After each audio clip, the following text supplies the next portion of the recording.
race. Let's get down to Matt Yoakum. Well, Bob, the Corvette's looking strong overall and in GTLM, and Mark Royce, Executive Vice President of General Motors. I know you've got to be pretty proud and excited about the final few hours here as we get closer to the finish. Well, everybody's worked so hard here. All of our Corvette teams, both Prototype and the GTLM, couldn't be prouder of the drivers of the team here. This is not a sprint, it's a journey. So we've got a lot of durability, and we've learned a lot from the car here over the last year, first car racing, and it's a great car and a great testament to the durability and reliability here of our engines. So a little bit different engine here this year for the prototypes as well, the new LS7 Black. So that piece of it with ECR, that partnership has been great as well. You drive through the infield, there's so many Corvettes, whether they've got their own special parking area or not, there's so much passion within that brand, especially here this weekend for the Rolex. Well, thank you for saying that. We've got a great, passionate group of buyers and owners over here in the Corvette Corral right outside of our trailer. So we've been interfacing with them all weekend, and we're proud to be out here as Americans in the the World Center of Racing right here in Daytona. And you look behind me, what's going on? They're building a whole new facility here. So it couldn't be more exciting, and the France family has just done wonderful things for the Rolex here as well as the years go by. So we're proud to be here, and we're going to work hard and hang on and see what happens here. It's a great race. Well, thank you for your time and good luck today. Very much. I appreciate it. Thank you. Indeed, everywhere we go on the TUDOR United SportsCar Championship, you can always find a Corvette corral filled with wonderful examples of America's sports car. On board with Max Angelelli, who will lead them to the flag as we approach the 3 hours remaining mark in this race. As we started to see, starting about the 6 hour mark, the intensity ratcheted up, and we've got 3 prototypes on the lead lap that are right together, 3 GTLM cars, and then we've got a battle as well. Same thing, 3 in GT Daytona. So we're going to see how it shakes out, who has the better of who. Everyone's tweaking their stuff, their cars. Cycling different drivers through, but we've got a lot to keep our eye on here on this restart. Just past the top of the hour, I'm Bob Varsha with Calvin Fish and Tommy Kendall, Chris Neville and Matt Yoakum down in the pits. Lights are out on the safety car. We're about to go green once again here at the 53rd Rolex 24 at Daytona. Quickly to Matt. Bob, working on strategy from here to the finish. Now Max Angelelli will do a double stint, and then he will hand the car over to Jordan Taylor instead of Ricky, simply because they feel like it's going to come down to fuel mileage, and Jordan does better trying to get the most speed but yet conserve as much fuel as possible. Well, you also saw him conserving energy. I mean, Jordan looks so relaxed behind the wheel, one hand down in his lap and right into the brake zones. It was pretty remarkable to see someone behind the wheel and have that much confidence in the car and being that relaxed. So there's no weak link on that team, but certainly fuel could be a factor here as we get down to the end of this race. If he wins this race, I don't know if people will cop to it, but I suspect there'll be a lot of prototype drivers ordering tiger striped jammies with bootsies built into them. You see the leader lights, that red #1 on the side of the car, just ahead of the fuel inlets there. Different restarts this year. The pace car peels off a lot later around this oval. Normally they'd be on the gas by now. You're going to suddenly see the Audi R8 pull off to the side, and then they get to the acceleration zone and off they go. It's always harder being the leader with cold tires in terms of judging that brake temp, and the 5 car has been leading on most of the prior restarts, so interesting to see how the 10 car does out front on the cold tires. So the 2 Ganassi cars there as we see the Action Express car lock up a little bit down into turn 1 as Christian Fittipaldi behind the wheel. Ganassi cars had to clear some slower traffic there before they could wait for the green and go. Fittipaldi looks on the outside in the hairpin. This will give us a better indicator here on clear laps here. No traffic for this next 2 or 3 laps at least to see who really has the edge between the 2 Chevy powered machines followed by the 2 Ford EcoBoost Ganassi machines right behind them now. Out of the west hairpin, headed for turn 6. The tricky left-hander transitioning from the flat infield up onto the high banks. Look at this gaggle here. Oh boy. Not too different than the setup when the 4 car got into that prototype challenge car. This is a battle. There's a bump there. There's damage on the front end of that Corvette. Damage. Wow. The 4 car hit the traffic there coming out of turn 6. And look at this. This is 1, 2, 3 in GTLM. The white BMW right behind them. Got into the back of the Look at that. That is 66 torn up. prototype. He's going to have to hit the pit lane. Yeah. And his teammate Jan Magnussen goes by.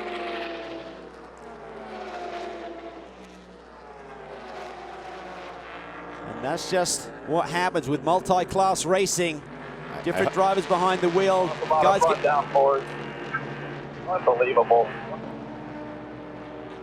big key is if they can just peel off that hood area. Looks like it's got into the right front corner as well. That's going to be a lengthy fix to get that one sorted out.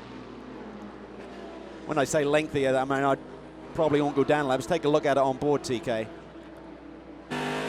Down the inside of the. Guy just didn't get on the gas. He got a little bit loose, and then Tommy Miller was taken aback by the fact the 66 did not pick up. Whoops. And debris falling off. I mean, I feel like I jinxed him 3 seconds before. We expect to see Tommy Milner in the pit lane shortly. They'd fully recovered from that other thing. You know, Ollie Gavin drove a really possessed couple of stints, turned it over to Milner, and Milner was making good time.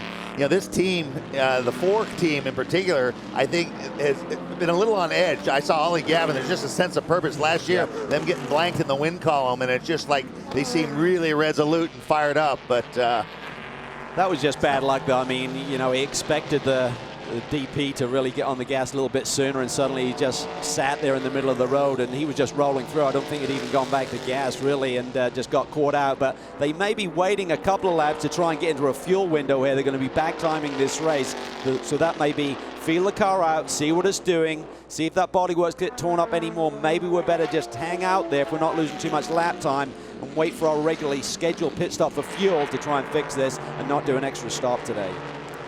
the one thing, that other piece, you've got the nose piece and you got the fender piece. Right now, see, look how the fender's bulging up at these big aero loads. Problem he's going to have is putting that lower portion on there and getting that affixed to then attach the fender to it, because it's always just going to blow back here.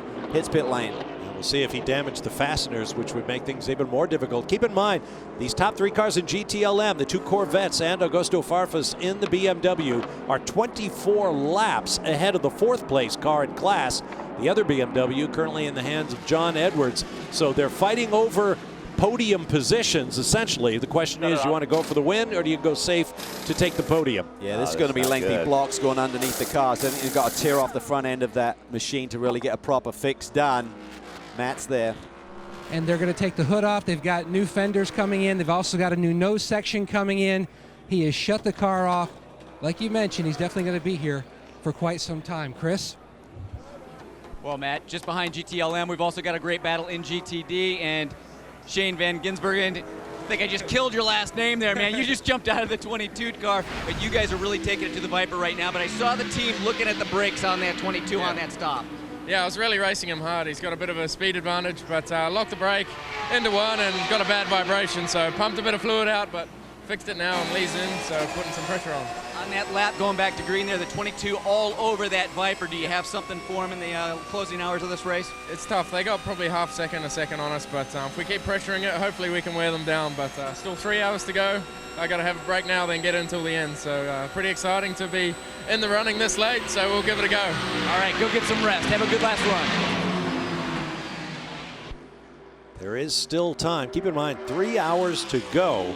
Other than the 4 long races in the Tequila Patrón North American Endurance Cup, Daytona, Sebring, Watkins Glen, and Road Atlanta, all of the other races are 2-hour, 40-minute events, so they've still got more than the standard sprint race distance to go in this 24 hours. But I was saying, this is the time, all night we've been saying, you got time to come back, you got time to come back. And I just said, now is the time. You don't really have time to recover. Right. And that's without some other guys having some big trouble, they're going to not factor. Looks like they're going to go down 2 or 3 laps, and that means you need 2 or 3 more yellows to get back in the game. Well, we'll take a break and keep an eye on this situation. We'll update you when we return live to Daytona International Speedway here on Fox Sports 1. Stay with us. There are your 4 class leaders.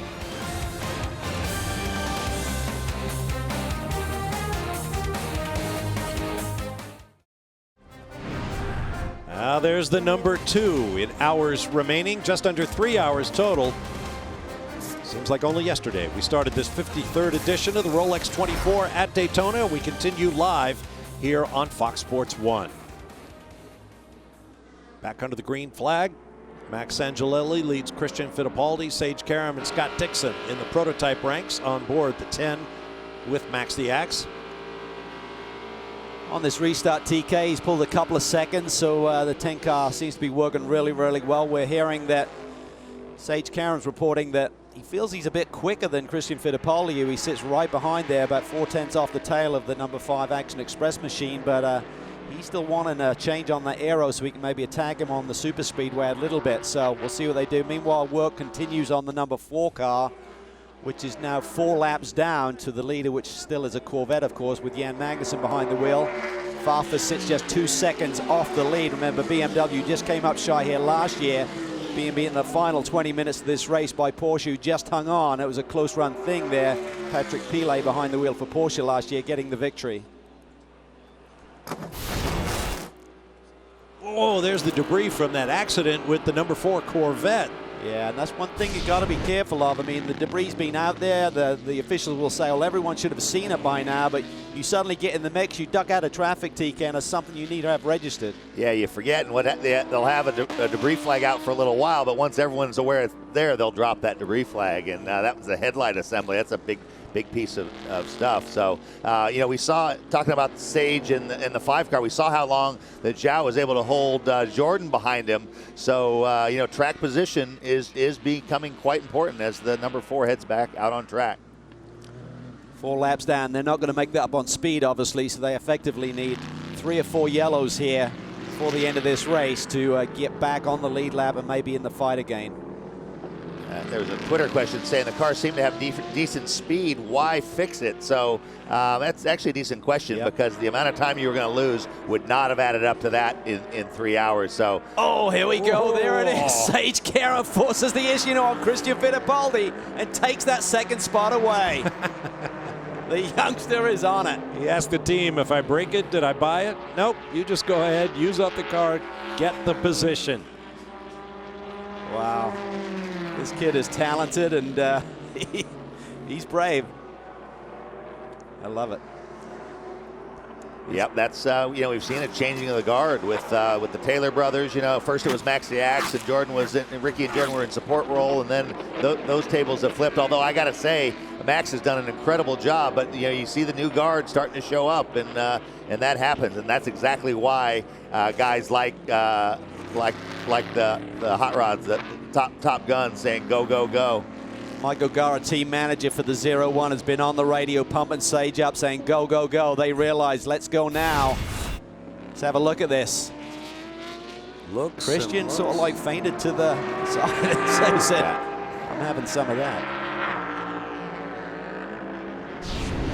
That was committed there. I was going to say, that was not wishy-washy. No, that was something coming. No doubt about that one. Now he's got Christian Fittipaldi, that is, has Scott Dixon right behind him there. They were looking at Mike O'Gara. Took over from Timmy Keene here, a little chuckle right now with the crew.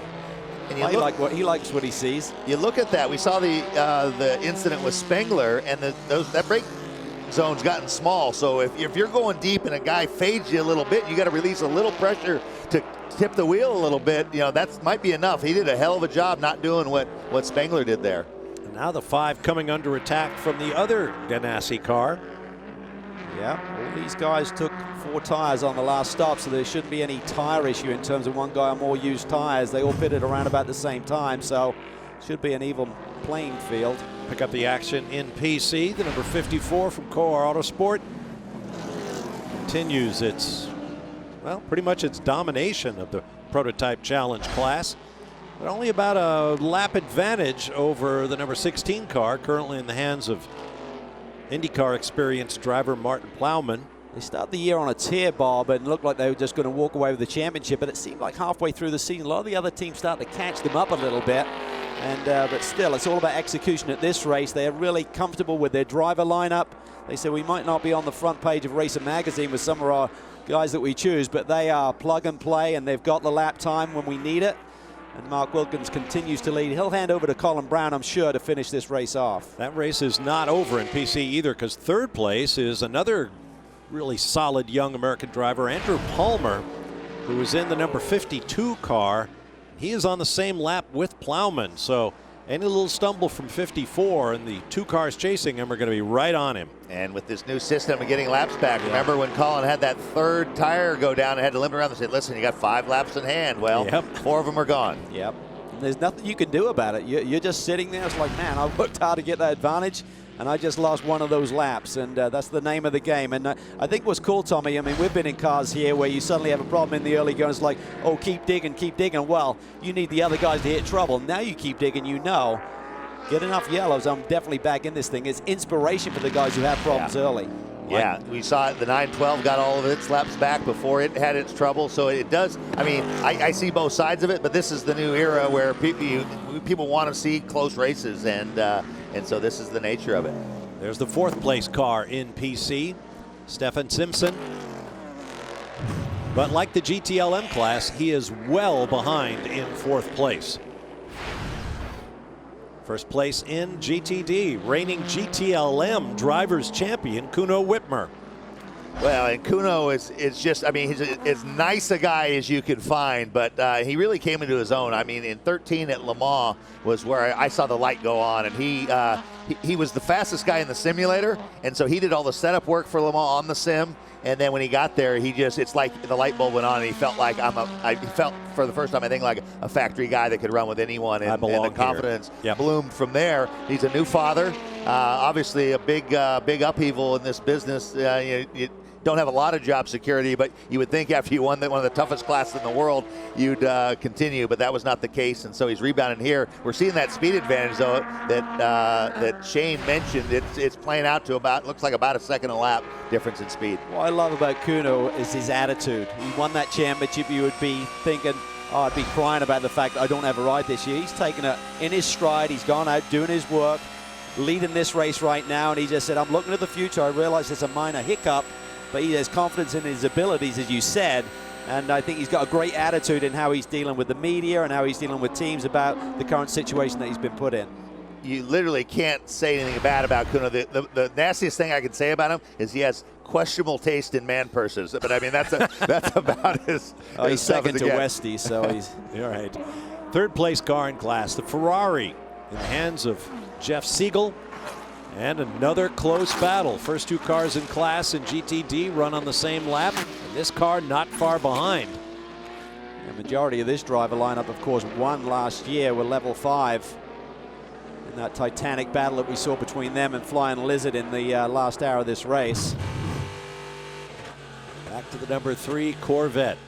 You get the idea. Close battles in nearly every class. How will our story unfold over the last 2 hours, 49 minutes and change? Stay with us. We'll be back with more live from Daytona International Speedway at the Rolex 24.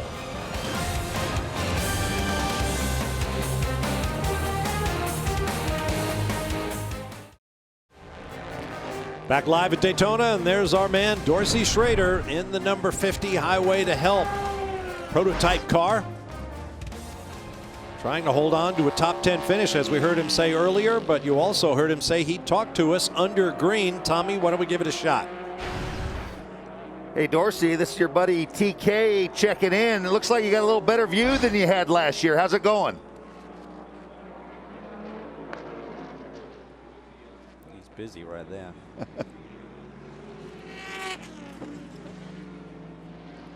Okay, maybe try holding the button down. Hey, Dorsey, it's TK up in the booth. Do you hear us? Looks like your view is better than it was last year.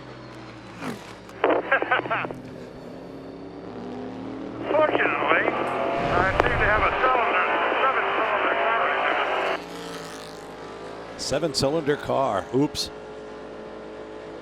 You're looking great, mate. This is Calvin. Flat out on the straightaways. Try going into top gear, though. I know you must be a little bit scared, mate, but we're proud of you, bud. I don't like that number 6 on the dash. That scares me. Now, after a long layoff, how are you feeling? Your training regimen is legendary. Lots of 16-ounce curls. How are you feeling? Well, my mind is feeling good. My body's lot of miles on that body. Hey, have fun, and we'll see you afterwards. I just wonder what's in the drink bottle. I don't. He didn't sound nearly as out of breath as I thought he would. Look at those eyes. Funny thing about racing drivers, in almost every discipline, they never blink. Nope. Particularly when you're scared. It's great to see him out there competing.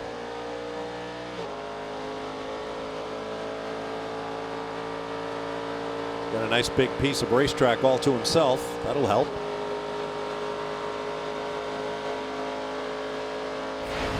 Lots of wins under his belt, Tommy. Oh, yeah. I mean, I had probably more battles with him than anyone. I raced against him in GTU, Trans Am, and just, I mean, everyone's favorite guy. There was one time, you know, I used to go on and on about Jimmy Buffett, and Dorsey says, "You love Jimmy Buffett. I am Jimmy Buffett." And it's pretty darn true. He's the Jimmy Buffett of auto racing. Yeah, he is. What does he call his home in the Florida Keys? The Dorsey South World Headquarters. Southern World Headquarters. There you go. Yeah. He's loving driving again, but he was really complaining a lot about the cost of the helmets and the equipment. Of course, Dorsey does love to complain a little bit at the best of times. So. He's a musician. He's a chef, an entrepreneur. He's a character. He is some race car driver. First time I saw him play the piano, I'm like, is that piano playing itself, or is that really Dorsey? I mean, he's an incredible piano player. Mm-hmm. And Dixon has not been able to get around the 5 car. Yeah, Sage has pulled about 4.5 seconds on Christian since he cleared him, and he now sits just under 4 seconds behind the leader, Max Angelelli. I think Christian probably maybe was a little mad at himself for leaving the door open, you know, because ever since then he's been doing what Zhao did, which is kind of defending into the chicane whenever one of the target cars is close. Remember, Chris Neville gave us the report on changing to the lower downforce front nose for Sage Karam. He said, you know, I'm just getting killed on the straightaways, but I really think the change in nose has increased the pace of the 0-1. I think it's a little bit sharper now, so I'll be curious to know what Michael Gower and the crew do on this next pit stop. If they try the other nose, they can always switch it back, of course, if they find it's the wrong way to go, but I think Sage has got a faster car than they had big before. wiggle. Yeah, in there deep there for Dixon.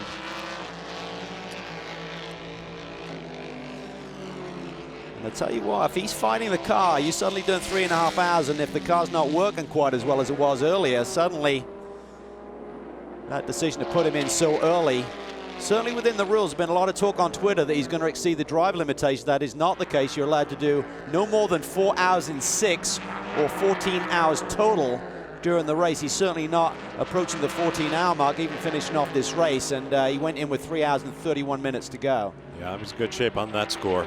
But does he have the race car he needs to deal with Christian Fittipaldi and the 2 cars ahead of the 5, Max Angelelli and Sage Karam? The top 4 cars covered by about 7 seconds.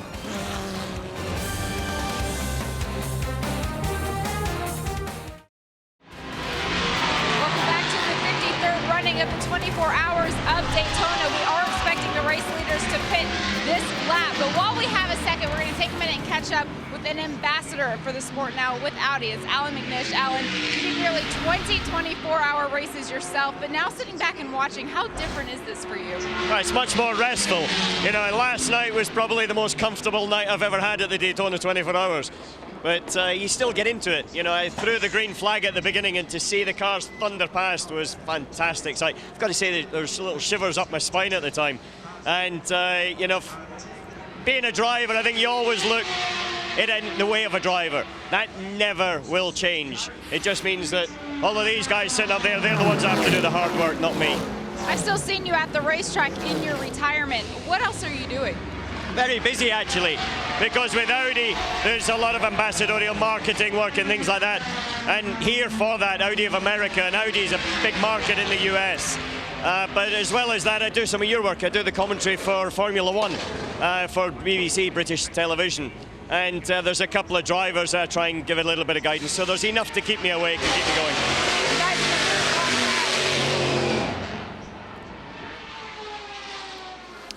Alan McNish, you know, you can take the driver out of the car, but he said it, when you go to the racetrack, he's still just as intense as he ever was when he was driving. I mean, he's one of the most fiercest intense competitors that you will ever meet. I love the guy, and I love the way he drove, and he's going to put the same passion behind anything that he does, whether it's commentary, which he's very, very strong at, and certainly he's a great ambassador for Audi.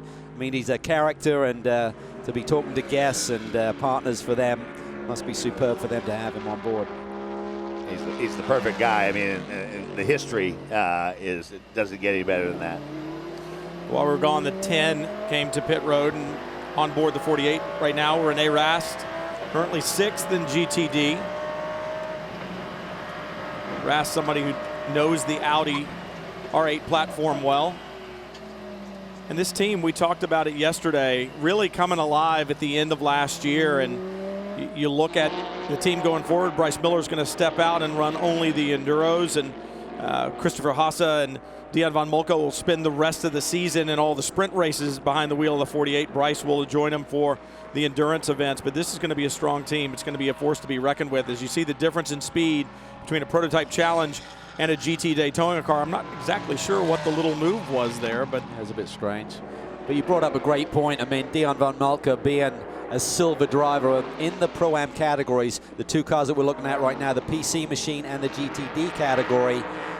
If you have a gold in the car, you're only allowed one silver for the main part of the season. It'll be a two-driver lineup, and the key for these teams is finding the best silver, someone who kind of sneaks underneath the radar a little bit, and Dion is one of those guys. He's won this race, he's won Sebring, he has a lot of speed, but he's still rated as silver. He's the type of guy you need on your squad, just like Turner had last year, Paltala. He was a silver last year, team with Dane Cameron. They're almost unbeatable. Haase has tremendous speed. What a teammate he's going to have this year. The reason for the ratings is so that you don't squeeze the owners out of it. But when you have an owner that says, I don't want to drive, and says, get the two best guys that you can get and find the fastest silver. The only other one that I can think of that's exactly like this, Mario Farnbacher, is a really quick silver in that Spirit of Seattle car. Well, you saw the number 3 Corvette, and then as we pan back just a little bit in GTLM, you see the 25, Augusto Farfus behind the wheel of the 25, and they've fought back from adversity, and if BMW could hang on to win here at a track where no one expected them to, Andrew, that would be huge for the brand. Huge for the brand, huge for Jens Marcotte, who's the worldwide boss of BMW Motorsport. Your heart must be in your mouth. Well, I mean, obviously it's really tight and tense now, but first of all, I think I really want to say a big compliment to IMSA and the Daytona Speedway. They put up such a great event, and has been tight all the time. We've had a bit of unluck on the black car, but the white car is running, even with a small issue now, still in the lead lap, and there is, two cars fighting for it, and Augusto was just on the radio saying, hey, that's like qualifying out there. So that's what the fans, that's what everybody wants to see. I think you might have to go back in the wind tunnel. Seem to be going faster with bits of body missing than they were before. Well, that's not the first time we've seen something like that. Yeah, but no. I mean, definitely the package this year is a bit more competitive. We're probably not able to go the speed of the Corvette. We weren't at some stages, but now it's racing. It's the last 2.5 hours of a 24-hour race, so anything can happen, and we just gotta keep calm and quiet and stay in there. And the decision to bring your two famous DTM drivers here, Gustav and of course Bruno Spengler, who never raced a race like this, proving to be a very good move.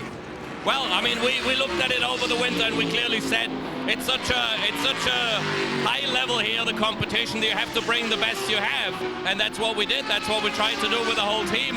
I mean, Bobby's team, Ray Letterman and Lanigan, doing a great job, and especially in this year, 40 years of BMW North America, we have to give it all. Terrific. Well, thanks very much, James. He's been in America quite a lot in the past in his racing career. So you're not new to America, are you? No, I'm not new to America. I spent 2 years here in IndyCar, and I always enjoy coming over here.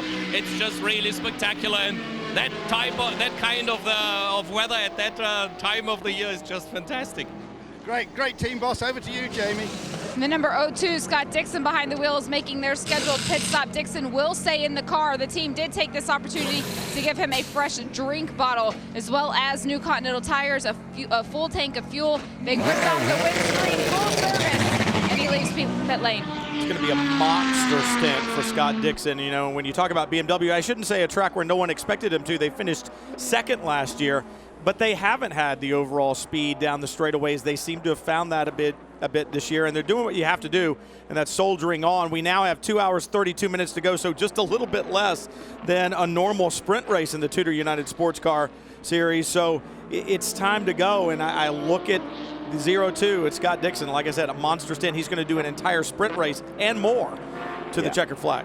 When last year, when they put guys in with 2:30 to go, like an Allmendinger or something like that, you're like, wow, that's a long ways to go. He's been in the car an hour, and he's got 2:30 to go. I have a problem.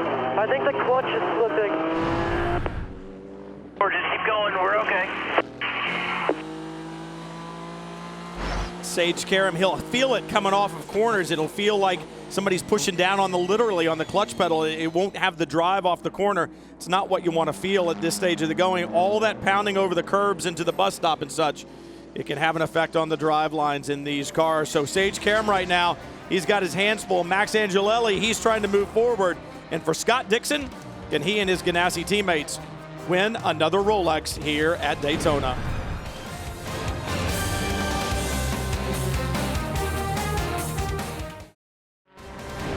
Sage Karam in the 0-1, the red, white, and blue Ganassi entry with the Ford EcoBoost in the back. Having problems, and right behind him, the 5 of Sebastian Bourdais beginning to close down. And we talked about the clutch slipping, Calvin. Hear it. See the debris still there. Now, when he's in the higher gears, he's not having an issue, but when we were in the break, we could ride on board with Sage, and definitely in the lower gears, it was slipping, TK, but you and I just discussed this. It's almost like if it's not doing it in the higher gears, maybe it's the gear shift and electronics. It's almost the cut that you get from the throttle is not happening as he switches, so the clutch is kicking in as he's still on full power effectively. Yeah, it did seem a little odd. It seemed to do it, maybe it could be with an input from a curb too, I don't know. You know, we've seen a number of transmission issues and so forth, and traction control being as prevalent as it is, there's a zillion, you know, every time it cuts out, it's putting forces through the drive line. You have like a flat shift, there's really everything being synchronized, you know what I mean? And if suddenly the clutch is dipping a split second before the throttle's cutting. Let's listen here.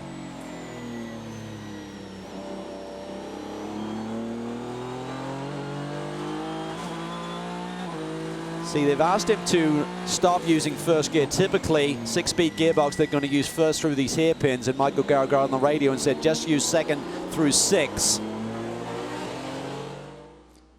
I didn't hear it. I didn't hear it. And after he switched to second gear, we were still hearing it, so it's like it's not as big a problem now. If it does it out of the horseshoe here. Bourdais just slipped around him there. As you can see, Bourdais' car now in front of Sage Karam, immediately in front of him there. Didn't hear it there either. If I was Michael Garrett listening in, I'd be saying try first again just to see if that's, because they're losing lap time by running second gear out of these hairpin corners. We heard it during break, and it you know, Calvin and I looked at each other, that's not going to last. Right, and then suddenly if he was doing it in the low gears, it should still be doing it here, but the electronics may work differently in the lower gears. So, but when he switched from using first gear to second gear in the hairpin turns, he was still getting it, but now we're not hearing it. You're going to get out, and we're going to go ahead and put Joey in while we're here. All right, so bring the car to the pit box, complete stop, shut the engine off, and get out. So they'll try to affect repairs, do a driver change at the time, get your finishing driver in, but it was dramatic. Like you talked about, it sounded like he was coming off the corner and dabbing the clutch with his left foot. I mean, it was that dramatic, but we never heard it once he was using taller gears, and it's odd. They'll go to work. They'll have some information perhaps on their telemetry to be able to see where it is, how violent it is. Sage brought the car in, but the team was not ready for him. I think they were expecting him to do one more lap around the circuit, but he went ahead and hit pit lane. Luckily, the crew had started to get ready, so enough of the guys had their helmets on. They did not have tires or anything up on the wall, so they will go ahead and do this service first. They're going to do tires. You still see Sage in the car undoing his belts. Joey wasn't quite ready yet either. They're going to do the driver change, get Joey hand in. He was still grabbing his helmet. Right now, he's talking with the team just to make sure that he knows what the order of business is. So a lot of quick work happening down here as they try and figure out what's going on with the this number 01 machine. Well, definitely a miscue there. I have to admit, listening to the radio communication, I thought he was coming in. I did too. Yeah, me too. Like, get ready, Joey's going to be getting in. So something went amiss there in the translation between driver and It's very crew. explicit. You're going to come in, you're going to shut it off, you're going to get out. Yeah. So unless the part of it got stepped on, which is go one more lap and then you're going to pit. But we heard the same thing that Sage did. He was a bit lost too. The pit board didn't come out over the wall because they weren't expecting him. So you saw like, well, what do I do? Where do I go type thing. So mass confusion here. It's all about regrouping and they try to look inside there. I still think it's an electronic issue. It'll be interesting to see if they can actually find it. The electronic issues are so difficult. At any rate, a problem this late in the event is a big problem. If it happens in hour 2, hour 1, hour 10 even, you've got a lot more time to make it up. So they're losing valuable time right now. You watch the position ticker click from 3 to 4. And this is going to hurt Scott Pruitt's opportunity to claim the title for overall wins here. He's currently tied with Hurley Haywood. And speaking of Hurley, let's go down to Andrew Marriott. I'm with the great man, so just what we're seeing now, maybe Scott Pruitt isn't going to snatch your title off you. Well, it's been an epic battle. I mean, we had some problems with our transponder during the night, so we spent the whole night trying to catch up. We've been really good with strategy on the yellow flag, so we've been able to make up the laps, and the guys have been doing a spectacular job with the driving. Scott, Hurley, just to come to your career, you know, so we're saying Scott Pruitt could have snatched that overall title of most wins from you. How do you feel about that? Well, I mean, he's driving for one of the very best teams, Ganassi, so he's got the cards kind of stacked in his favor to win another one of these, so I'm rooting for Max to do the job, but, you know, it is what it is. But he's never won Le Mans. That's correct. He's never won Le Mans. You only hung up your helmet recently, Hurley. How does it feel to stand in the pit here at Dempsey and not be out on the racetrack that you know so well? Well, you know, I really don't mind it. I, you know, hung up in 2012, but I've just had such a wonderful privilege to work with our drivers. First with Lee Keane and Andrew Davis, and now with Patrick and these guys. So I get my fill. My job is to take care of the drivers and make sure that they've got everything they need, and I'm enjoying doing that, so I'm good. And it's great to see the Brumos colors as well. Yeah, this whole deal, you know, when we dropped out in 2013 at the midway point, and we've just been sort of taking a break to see what direction things are going to go. And this deal with John Wright kind of came together right at the last moment. So we were thrilled to be able to get the Brumos colors back. The fans have been super supportive of it, so it's been good for everybody. Privileged to talk to you, sir. Thank you. Thank you. 0-1 heads back down pit road. Joey Hand behind the wheel. You would think that they would know already if the clutch slipped when he left pit lane, so it'll be interesting to see. We'll monitor the radio. Talk about Scott Pruitt. 25 starts here at the Rolex 24, 5 overall wins, 10 class wins, and the mileage, it's pretty impressive. Well, it's funny how things work. Obviously, Hurley made no secret about it. He likes that record and wants to hold on to it. But the other thing is, you see it like with Tiger Woods chasing Jack Nicklaus in the majors. They're on a pace. You're like, oh, they're definitely going to break you. They're definitely. But these are hard to come by. Yeah. And Scott, you know, he's at the top of his game. But how many years left is hard to say. And let's not forget, there's strong rumors that Ganassi may be switching categories next year. If that happens, I mean, it's all about them coming out of the box with someone that's capable of winning here at Daytona. This may be the last hurrah in terms of prototypes for a spell. Joey try to get up to speed here. He's been told to use second gear, just like Sage was. Cold tires right now. That's why he's not really going anywhere. But Joey Hand out of turn 6 onto the banking. They've got problems to work with. The 007. Hey, shout out to Kevin Buckler. Thanks for helping us with our onboard cameras. Everybody there at Adobe Road Winery and everybody involved with that team. We appreciate your help. We'll be back to more from Daytona right after this.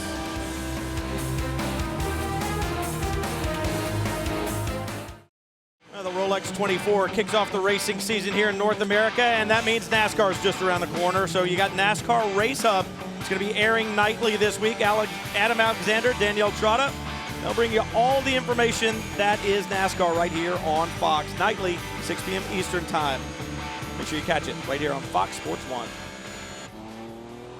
We talked about the problems for the 01. Let's check in the pit with Jamie. Michael Guerra, the team manager, we've heard you on the radio with Joey. First it was with Sage. What's going on with the gearbox on this machine? Sounds like the clutch is slipping. Unfortunately, it's not a problem we've had before.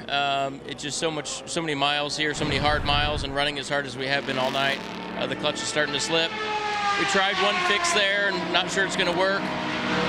We really wanted to get Chip and Scott Pruitt and the rest of the Ganassi family another win today, but looks like we might be just racing for points. We're going to do what we can and try to at least bring it home. What is Joey going to have to do behind the wheel of that car to try and save it? It's like he's got to treat the throttle like there's an egg between his foot and the throttle pedal. He's got to be very easy with it, very ginger, and just try to save what he can of the clutch. Thank you. He also had to serve a drive-through penalty, too many men over the wall. That is very untypical of Ganassi, but I think that was just caused by the panic of Sage suddenly appearing on pit lane and everyone, what do we do? What do we do? You're out of your normal sequence there. Well, it just shows they're human. A, there was an unexpected problem. B, a miscommunication. Yep. C, the board's not out. D, too many men over the wall. 3 laps down to Max Angelelli right now. Scott Dixon, the next bullet in the gun for Ganassi Racing. He runs second, but, I mean, Scott's known as the Iceman. He's very cool under pressure. It's great to have him in at the end, but how exhausted is he going to be? Even though the weather's cool, this racetrack isn't all that physical, mentally taxing. All the traffic, the speed.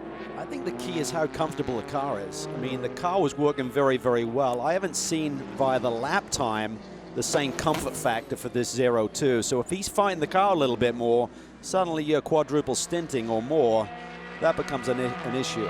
Well, and paradoxically, it's actually yellows where you realize how tired you are. When you're going and it's green, the adrenaline's going, you're chasing someone, you got something to focus on. All of a sudden, if the yellow comes out, the air comes out of the balloon, you realize that you're pooped. I mean, it'll be interesting to watch. If he can go till the end with full strength, that's heroic. Talk about full strength. Kuno Wittmer in, leader in GTD.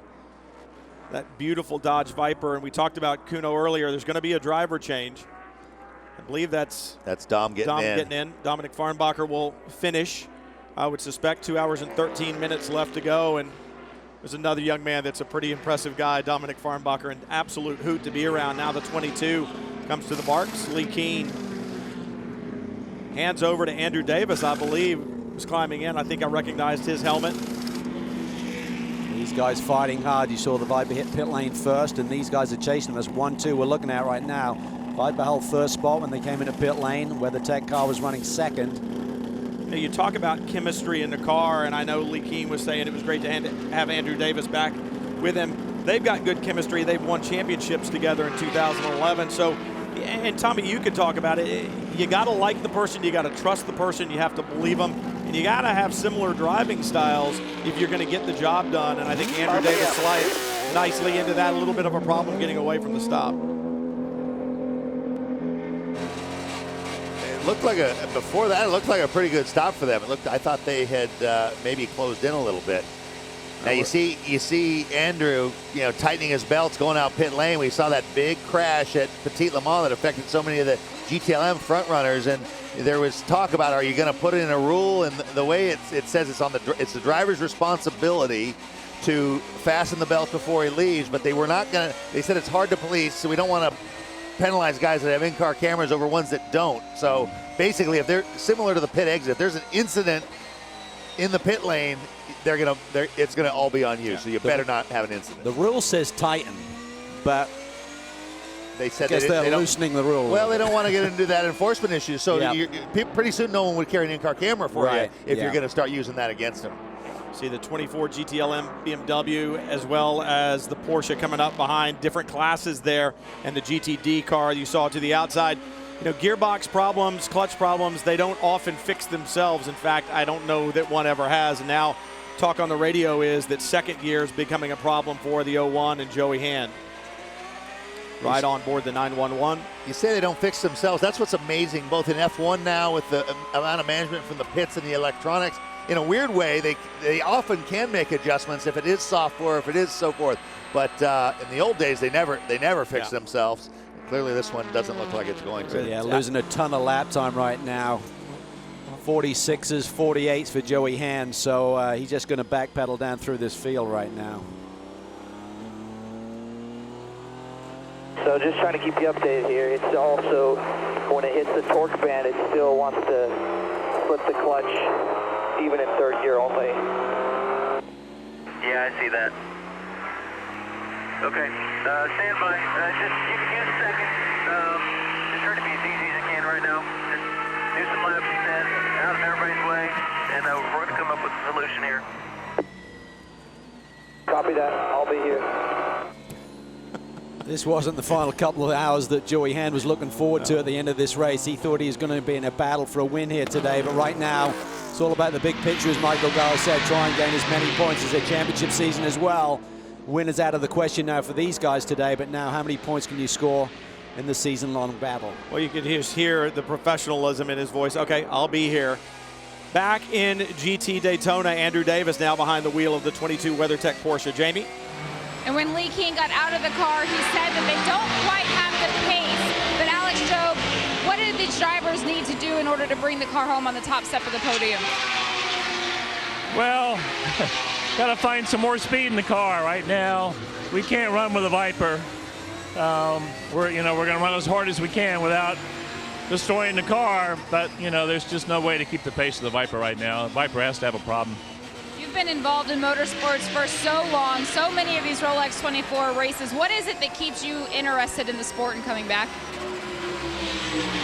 I don't know. I guess I'm a little deranged. I don't know. I just love it. It's in my blood. It's been in my blood my whole life, and just love doing this. And this is, this is a world premiere event, and you hate it, but you love it. Alex has been sitting here all night, guys, watching these monitors right here. He's got timing and scoring up on his laptop as well as our feed as well. Andrew? Yeah, well, I've got the pair they're battling with here. Kumo Whitmer just out of the car, out of the Viper. A watch is getting close. Yeah, it's quite a battle out there with the 22 Porsche. I think they'll have something for us at the end.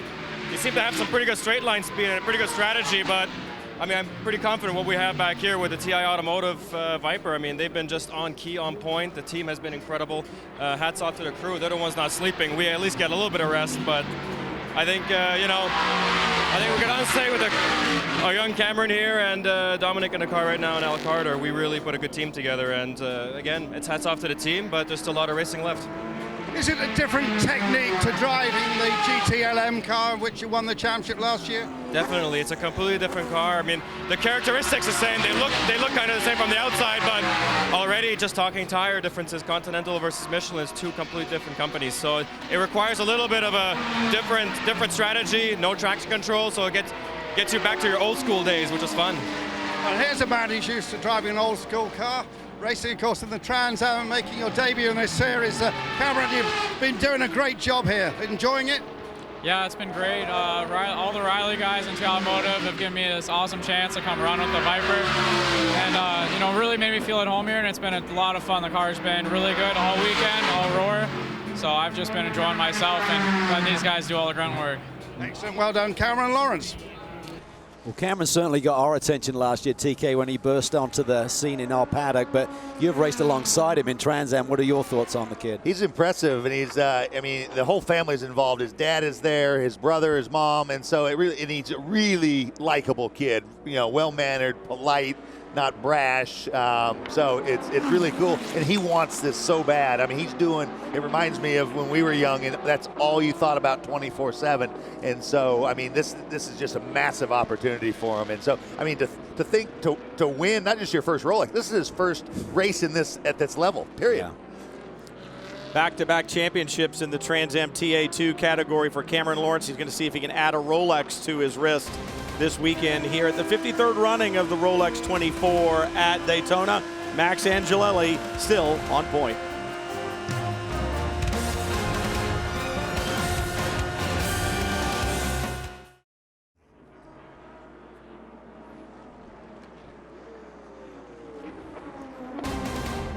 Rolex is the official timepiece of the Daytona International Speedway, and they also keep time on this great race. 2 hours, 3 minutes, and counting here in Daytona. We hear about 5 more laps until Max Angelelli comes to pit lane. Expect to see Jordan Taylor finishing it out in the 10 car.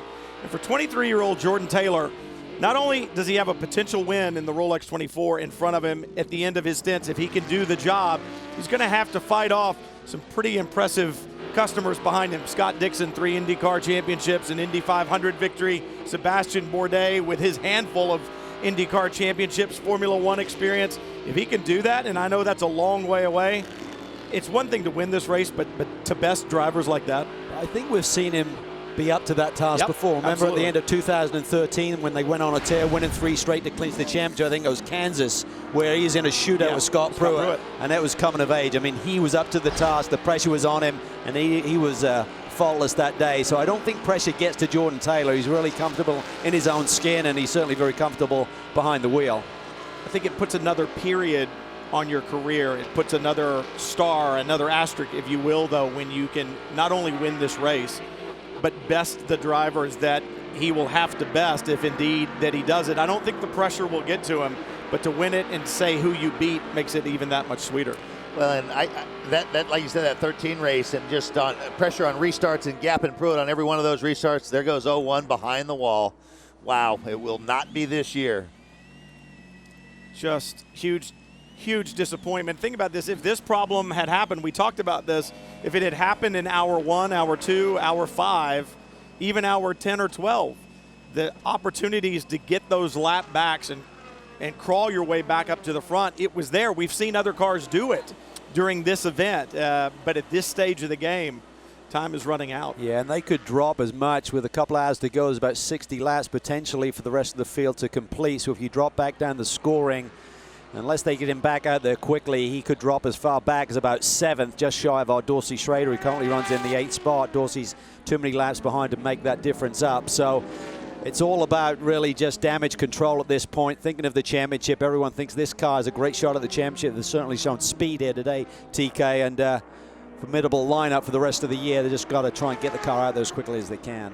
Remember what Audi did with that 3-minute transmission change, but that was clearly something they had an issue with, and we heard them say, we've never had this problem before. So they, I'm guessing they don't have a game plan in place to do something like that. This car it might not be capable of being configured that way either. Well, on board the 10 right now, Angelelli maintaining that lead out in front. It's been cut down by Dixon just a little bit, but I mean, think about too the crew that's going to have to try to arrive at some kind of a fix on the 0-1. Everything in that transmission, everything in that engine, everything in the back of that car, red hot. They're going to go to work, and they're going to have to separate the engine from the transmission if they're going to replace the clutch, and that's a long fix. Yeah, it is. I was starting to say about Jordan Taylor, you know, how he came of age, and I was saying last year I fully expected them to have him in at the end. And then they did. Remember, Max? It was almost like Max made the call, wanted to be at the end. I spoke to Wayne about that after the race. I said, what was the call there? And he said, Jordan just said, I don't think I can do it. He'd been around the Action Express car, but he said, I can't beat Bourdais. He didn't have the belief that he could go out there and match Bourdais. And so they said to Max, and Max said, I'm up for it. Do you know what I mean? So I think that was the decision. Wayne told me at the end, he said, if I had to do it over again, I would. Now, in their defense, the car was not nearly as good last year. Exactly. They had some damage, and the car hadn't shown the pace that it had this year. But he's, you know, now imagine if he can fight off those guys, win the Rolex, what that'll do to his confidence. Well, let me ask you this. Does that show the level of maturity that Jordan Taylor has to say last year, you know what, I can't, but maybe somebody else can, or does it show that little chink in his armor and the amount of maturity he's gained since then? Well, I'll go back to a conversation I had with Mike Hull, who's managing director at Chip Ganassi Racing. He spoke about the last couple of drivers in the car. He said that second driver has to be honest. Do you know what I mean? He said, I think he was talking about maybe 2010 or something. He talked about when Pruitt said, I'm not up to the task, put JPM in as and Montoya. So sometimes your ego has to get out of the way. There's no point saying I can get this done if you're really not comfortable with the car that's set up on the day, the conditions or whatever. You got to say, hand it over to someone else. Maybe they can get the job done. Well, I think what we showed last year is the car wasn't capable of doing it. Yeah. Yeah, neither one. So the car is instilling a ton of confidence. And, we saw even when he was in second, he looked like he was just waiting for an opportunity to get by and stretch it out. And Max has been incredible as well. Last night he put in an amazing stint as well. This car has led a ton of laps, and from early on, much to my surprise, given how the week went for him, has been kind of the car to beat. See Joey Hand climbing out of the car, and in Joey Hand terms, the 10 for Jordan, for Ricky, for Max Angelelli, it's comfy. Yeah, it really is. It looks strong. It's strong in the brake zones. It's equal to anything down the straightaways. And it's got power down. That's where we saw a lot up against the 5 car. Coming off of turn 6 is bumpy there as you get back up onto the super speedway, and they seem to have the traction underneath them all day long. And the irony is that they had TC traction control issues in the first hour of this race that they fixed. Well, I tell you what they've got to do, and that is when Jordan Taylor gets in the car, and even before that, I know Max is coming in shortly for a pit stop. He needs to pick up the pace. That lead has been cut down to 6 seconds. It was 9 just about 3 laps ago. So they've got to pick up the pace. They've got to try to maintain that gap. Let's check in with Jamie. Down in the garage, the number 01 still sits. I've counted over 20 crew members that have touched this car. Chip Ganassi Racing brings in some extra guys just to help out in these kinds of situations. Right now, they're trying to replace the clutch. They're going to put in a whole new system and try to get Joey back out there. But while they're back here, they're able to address some other issues on the car as well. There's some guys working on the front, working on the side. So they're trying to get a good, clean car out for the finish. They're disappointed, but they're staying calm. We saw some smiles even amongst the crew. This is the 24 hours of Daytona. You want it to be your day, but they got the other car out there in a shootout potentially at the end. This car's their championship sort of car in it for the long haul. So just try and do the best job you can. They probably looked at the scoring, realized how much time they got before they plummet down the order too far. Maybe a top 5 or 6 is still on the cards here today if they can get him out. Yeah, this is tough to be that close in contention. Obviously, Joey Hand's first race back with the car. They were, in the way the month had gone, we're looking pretty good. But just this is when you realize how tired you are, and it's just it's hard to rally after this. You got to try to salvage the best you can from a point standpoint. But they came here to win, and so this is huge disappointment. You said Angelelli had to respond. He just run down a 140.4, which is only 0.8 off his fastest lap, Brian, and that was 0.3 quicker than Dixon. So the gap has spread a little bit further. Got to stay on it every lap, every moment that you can. You've got to give that car over to Jordan Taylor with as much of a lead as you can. Well, I'll tell you what, Jordan Taylor, A, is the youngest guy of these 3. By the time Jordan gets in, when we see him, he's going to be a heck of a lot fresher than Dixon, and he's going to be a good bit fresher than Bourdais. Now, I guess the other thing is, Gary Nelson told me he wanted Barbosa to finish. Now, we'll see if they maybe are going to put him in for the final stint. But so now going the other way, driver changes have been an issue. The belts are a little bit different, so that's the one thing that Dixon doesn't have to deal with is a driver change. Well, and I spoke about that earlier when I said, they call him the Iceman, but he's going to have to run well over 3 hours at the end, and you're going to have a fresh Jordan Taylor who's going to be running under 2 hours. And it's not even so much the physical abuse, but it's at the end of 24 hours, it's the mental preparation. It's being tired. It's being just missing your braking mark by 1/10 of a second can mean all the difference in the world. The other thing to look at, we've got an hour 55 on the board right now, and Angelelli's getting pretty close, either a lap or 2 before his next pit stop. You will feel the bobble on this lap. When you get it, go to reserve and pit, driver change. Now Dixon pitted, or the 02 pitted 3 laps later than Max Angelelli, so he's got that advantage. We know that Dixon's one of the best in the business at saving fuel, and right now it looks like 2 and a bit stints to go, so I was wondering, maybe they can squeak at the Ganassi boys on 2 more, and the 10 car will need 3. This is going to play out. I was wondering if that might have been a factor in why they put him in earlier, so you have more time for that fuel advantage to multiply. Absolutely, it compounds itself if you got the guys the best in the business at it, doing that for the final few hours. So Angelelli will pit this lap. We heard on the radio from the Ganassi camp that it should be about 3 laps before Dixon is in, and that's the whole back timing issue. You got to start well in advance of the checkered flag and start moving backwards with your pit stops and start to incorporate that strategy and determine see if you can lose one somewhere. I think everyone's going to need a splash or half a tank or a partial tank fill to finish this unless we see some caution. But again, if you suddenly get stacked up and your fill is a little bit less than the other guy, maybe it's a leapfrog in pit lane. I mean, this is going to come down the wire. I think it was Mid-Ohio last year. Nobody could believe that Dixon was going to be able to stretch it. I mean, it was one of the things now, where, Driver change. his advantage is not just a little bit. Angelelli called to pit road this time. Down below the yellow stripes, and he'll be on the brakes hard, down to 60 kilometers an hour at the mark. Oh. Think they're not pushing for every last tenth? And you've got to be so careful. If you come across and you get through that first sector and you're speeding, you'll get hit with the penalty. Angelelli out, Taylor in. Andrew? Yeah, right down in the pit here, and the pit change is all happening here. Driver change, new set of tyres, the fuel is going in. Of course, so different to what I'm used to in a WEC pit stop where they do the fuel and the tyres separately. It's all so much furious at these pit stops, but everything's calm here. The hot tyres are just coming past me. Roar of the Chevy motor as it goes off down the pit lane again. I'm just going to go up and have a word with Wayne in a moment. So the 5 car in on the same pit stop strategy. We've seen that for the last several hours. The 5 and the 10 on pit road pretty much at the same time. Jordan Taylor making sure his belts are nice and snug.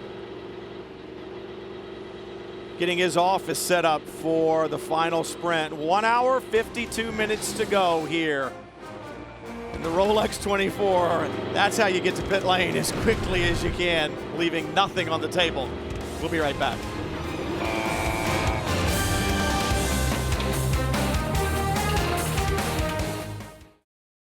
Welcome back. You can taste the tension down here in the Wayne Taylor pit.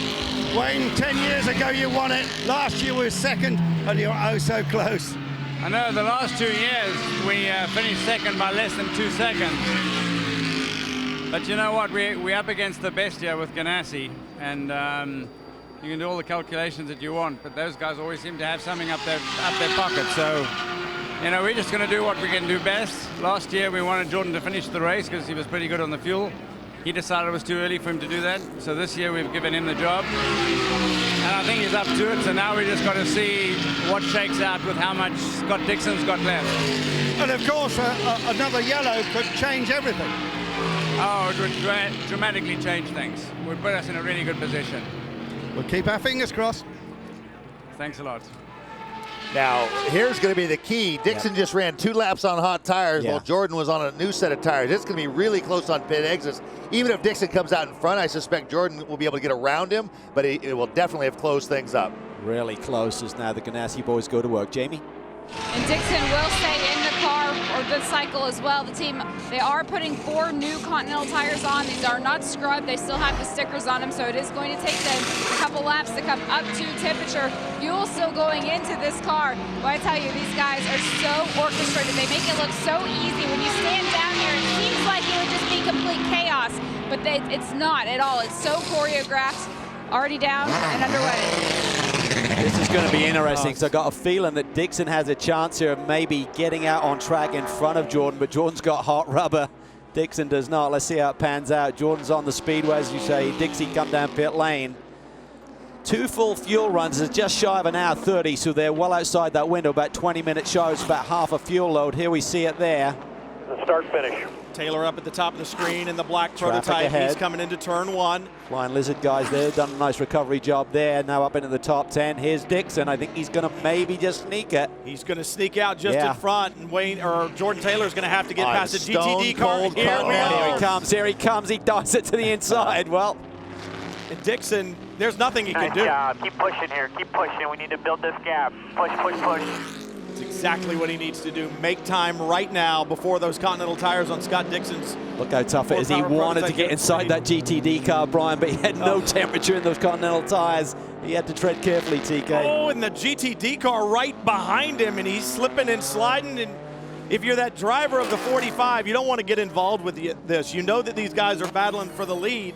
That car is multiple laps down, but he's Marcus Winkelhock, so, he's paid to go, but he exercised some restraint there, thankfully. Well, you'd say he doesn't know he's on cold tires, but he should have seen him come out of the pits. He'd recognize the fact that he's not going to be totally up to speed, but again, your brain is kind of programmed for a prototype running through the corners at a certain speed, and Dixie's not able to get on the gas. All right, so the last gaps that we had out on the racetrack were just over 6 seconds when they were out running together, when Angelelli was in front of Scott Dixon. When things settle out and temperatures come up a little bit, it'll be interesting to see what the gap ends up being. Take a look at this. On board with Jordan Taylor. Yeah, there's nothing that Dixon can do. By trying to close the door there, you're just going to ask for trouble. So he's a pro. If they had another second, but you're pretty much a sitting duck. I mean, you're going to be, even in these warmer conditions here in the middle of the day, you're going to be 6-7 seconds off on this initial lap here on cold tires. 4.8 seconds at the line that time by, and you would expect maybe Jordan Taylor to be able to eke out a little bit more here, but as the laps start to click off on those Continental tires, the ability to pull out is going to stop, so it'll be interesting to see. It should stabilize after this next lap. I would think in these conditions, probably your third lap, you're getting close to the optimum performance out of the tire for Dixon. And you've got to just be pushing so hard as Jordan Taylor. Dixon, the longest tenured driver at Ganassi, has been there since 1990, so he's certainly your go-to guy. Talk about good fortune. The way he ended up there is the team he was driving for folded, and Bruce McCaw went out of business. Didn't go broke, mind you, I say, but went out of business. And he had a contract with Toyota, and Toyota placed him there. Oriol Servia had a contract with McCaw. He was on the sidelines. He ended up with Ganassi, and the rest is history. Talk about fighting back from adversity. That's exactly what the story has been in GTLM. Dirk Werner leads in the number 25 from BMW team RLL, and they had the problems early on when Bruno Spengler went off in the bus stop, did the damage to the rear of the car, and they have fought their way back, and impressive to make up a couple of laps that they had lost, and the speed has been there in that BMW, including top speed. Yeah, it has. It's really a dramatic turnaround from what they had last year, because they really struggled on any straightaway, let alone here on the super speedway. Here we go back a few hours. Bruno Spengler going inside a PC car, down into the bus stop chicane. You see, get it all wrong, clips this signboard, and then he really doesn't slow down much here. He's obviously a little aggravated at this stage, and he cuts across the grass, and he's just lucky that he didn't tear up the front splitter here as we continue on a little bit. Watch of the speed here. He's on it, and now he just cuts across the grass right there. And that could have been major front end damage as well as the rear. Yeah, I'm still amazed that they haven't had any kind of overheating issues with all the silt, the way that sand gets in there. It's a lot like when Calvin plays golf. You get off into that rough area and you pick up all kinds of stuff, but obviously they had a pretty good screen on the front. This battle is as fierce as the one in prototype, and so they've got Garcia in the end, which was their guy. Garcia just was spectacular last year in that 3-car on that run of 4 consecutive wins. But remember what Werner said? He says, you know what? He got turned around early by Nick Tandy. He says, we're just going to try to get it. He says at the end, he said, we haven't had the pace, but last year we were close. And so we're going to watch this one seesaw, and we're going to watch that lead one. You think about it, if one of them could stretch it a lap longer on fuel, take a shorter splash like Calvin said, this is going to play out like a sprint race. Guys, I want to go back to what you were saying about the ability of the number 25 machine to jump back up, not only to the lead lap, but to the front of the GTLM field. I just talked to Jimmy Prescott, the team manager, and he said that's all attributed to our drivers. He said as a crew, there's not a whole lot we could really do. We couldn't replace the shocks. We can't take the time to replace all the bodywork and give them a clean car, but they've adapted to the car that they have to drive, and that's what's kept them in the game. I'll tell you what, though, Garcia's catching him. He shaved 1/1000th off that lap. Almost identical lap time. That's pretty unbelievable. That's really cool. See Bobby Rahal sitting on the pit box, very involved in this. I do want to clarify one thing. I have seen a bigger divot than Spengler got when I played with Diffie. Yeah. I knew exactly where that was headed.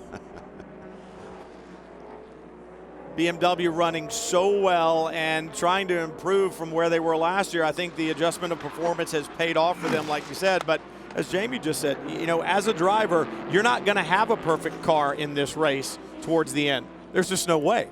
It has 24 hours on the shocks and the springs and the drivetrain and everything else. And as a driver, you can't be that picky Formula Car guy that says it has to be just right. You've got to be able to drive a car that has some imperfections and still be able to drive it very, very quickly. I'd love to know from an aerodynamicist what that rear clip being off, because that doesn't seem to have missed a beat since he had that off. Well, if you look at the work that all the GTLM cars do, they're allowed to sort of have openings behind the rear wheel, and the whole idea is you want to get air out from under the from under it. So now there is a little kick up at the back that should create some low pressure that is missing. So, but it clearly isn't hurting them badly.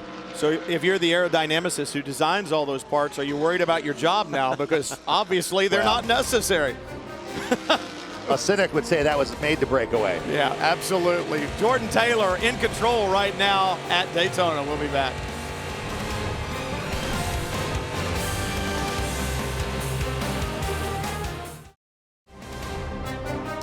Daytona International Speedway, site of the running for the 53rd Rolex 24 at Daytona. Huge crowd on hand and absolutely perfect January weather down here on the east coast of Florida, just inland from the coast, and absolutely perfect day to be running the Rolex 24. Not a perfect day for the 01. Ganassi Racing, though, running very, very strong. Scott Dixon, the only bullet left in the gun, per se, in the 02 car out on the racetrack, and need to correct something. After 6.5 years at Baylor, I did learn a couple of things, but I obviously didn't learn to read my notes very well. What I meant to say when I said the longest tenured driver at Ganassi Racing, and then I threw out 1990, it's Ganassi's history from 1990. Dixon has been there for 12 years. He started in 2002, so I'm just not reading my notes correctly. Pruitt would be longer tenured than that, then. This is. I think I'd just be quiet. Yeah, I'm just telling you that's what is written down. That's the problem when you laminate your notebook, mate. You can't change it. You might want to go back for your 7th and 8th year and get your degree at Baylor. They made me leave anyway. Graduate with his kids. Now, someone just asked me on Twitter, they said, did Kanaan not say he was going in for the final stint? I wasn't on when they interviewed him, so I don't know if he said that. The team did confirm to us that they were planning on Dixon going to the end. I suspect Kanaan is on standby, though. Yeah, he did make a comment similar to that, like, I want to be there at the finish, so I think he was maybe talking generally, but maybe he did think he was going back in.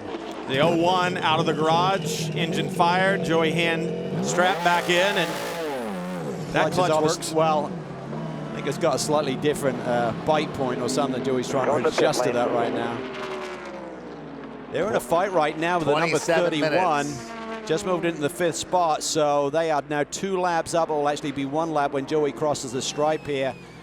Going to do a little bit of service here, top him off. Come back out. It just did something weird coming out of the pits there. That's not good. Hit 4. In that rush to repair the clutch, did everything go back together correctly? Let's try it, see what happens. That's all you can do. Meanwhile, up front, the gap between Jordan Taylor and Scott Dixon is down to 4.1. Joey Hand is now 1 lap behind Eric Curran, who currently runs 5th in the Whelen Corvette number 31, and the closest guy to Joey behind is Oz Negri. He was about 6 laps down, so if they can keep this thing rolling, he's still got issues. Slipping. We're still no good. We're still no good. We got a problem.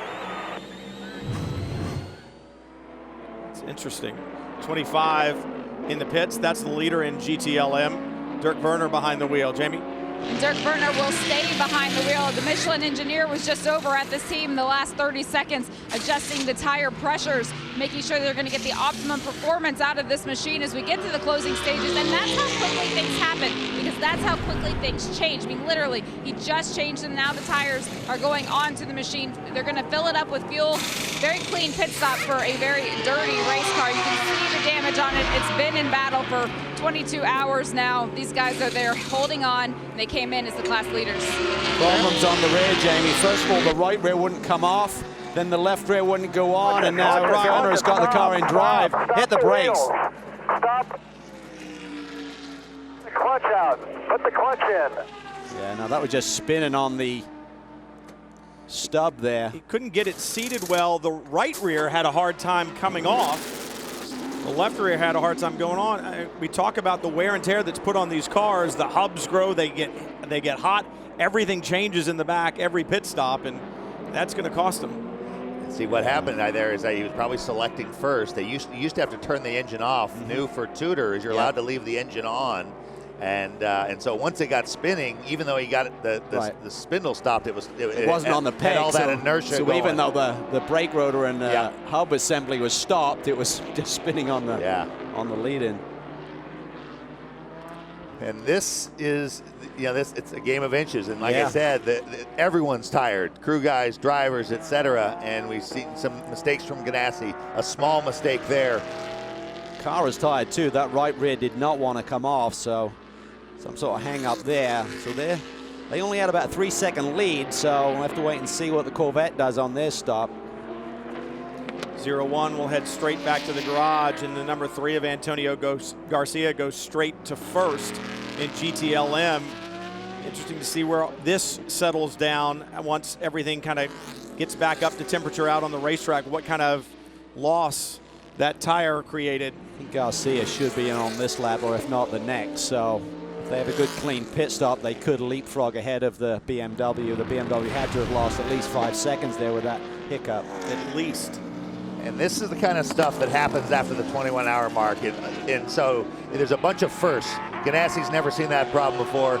I doubt those BMW guys have ever experienced that problem before. It just seems to be all these things that when you run this long, it can be trouble-free and stuff just starts to prop up. We've said tires and fuel this lap for Garcia. And we said before it can be won and lost in the pits, but that same type of fatigue for a crewman, it can happen to a driver. It can happen to a driver. It can happen to a crewman. I mean, it's back and forth. Everybody out there can happen to an engineer on the box who's trying to work fuel mileage and makes a mistake on a calculation somewhere. That's what it takes to win this race. Everybody has to be perfect for 24 hours. See what Corvette Racing can do on this pit stop. They know that the Rahal team had a problem. They know that they lost time on pit road. They know they can make time here if they do it perfectly, but they too need to make sure that there are no mistakes. Should be the second from last pit stop for this team. Maybe the Rahal squad can do it on just one more pit stop to the finish. Meanwhile, out on track, the lead, Scott Dixon, now just 1.5 seconds behind Jordan Taylor. Yeah, Dixie just ran a 140.3, just about half a second off the fastest lap of the day in that car. So they got some pace. Looked for a while there about 3 hours ago. That was clean. Nice pit stop for Corvette. Now Jordan Taylor answers back with a 40.9, but still 0.7 of a second slower than the last lap that Dixon had done just before. So traffic's going to work for you and against you sometimes, but the way that gap has come down from 6.7 seconds when it all got settled out on the racetrack, when they got out there and got up to speed, down to 1.9. That's not all traffic. No, absolutely. Number 22 from Alex Job Racing, the WeatherTech Porsche on pit road, leader in GTD. Farnbacher now to the front in the 93. There'll be a driver change as Andrew Davis climbs out.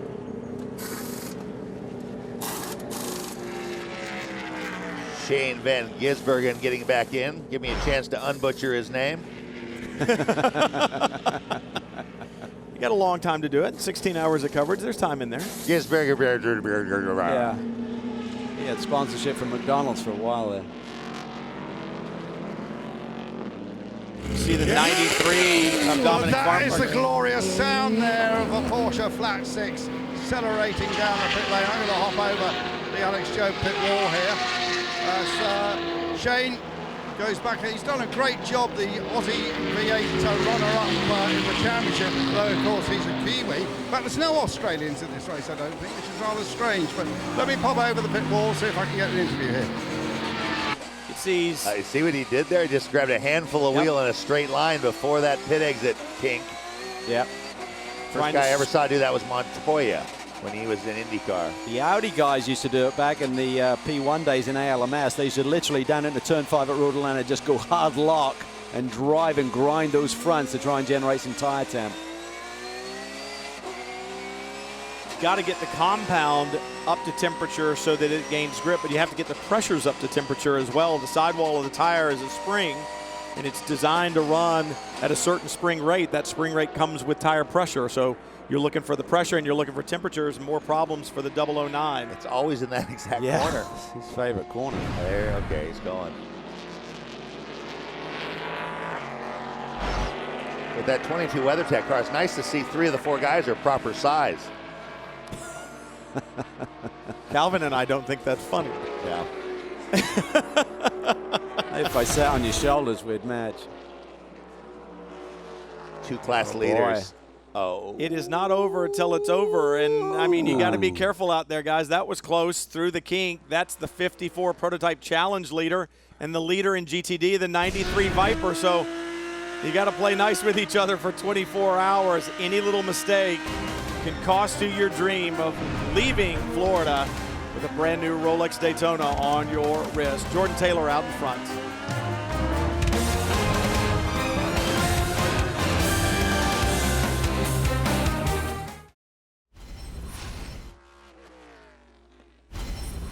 Rolex moment in time, 1962 here at the Rolex 24. AJ Foyt on the pole and a Le Mans type start. Drivers running to their cars, getting belted in. Dan Gurney and his Lotus, the 96.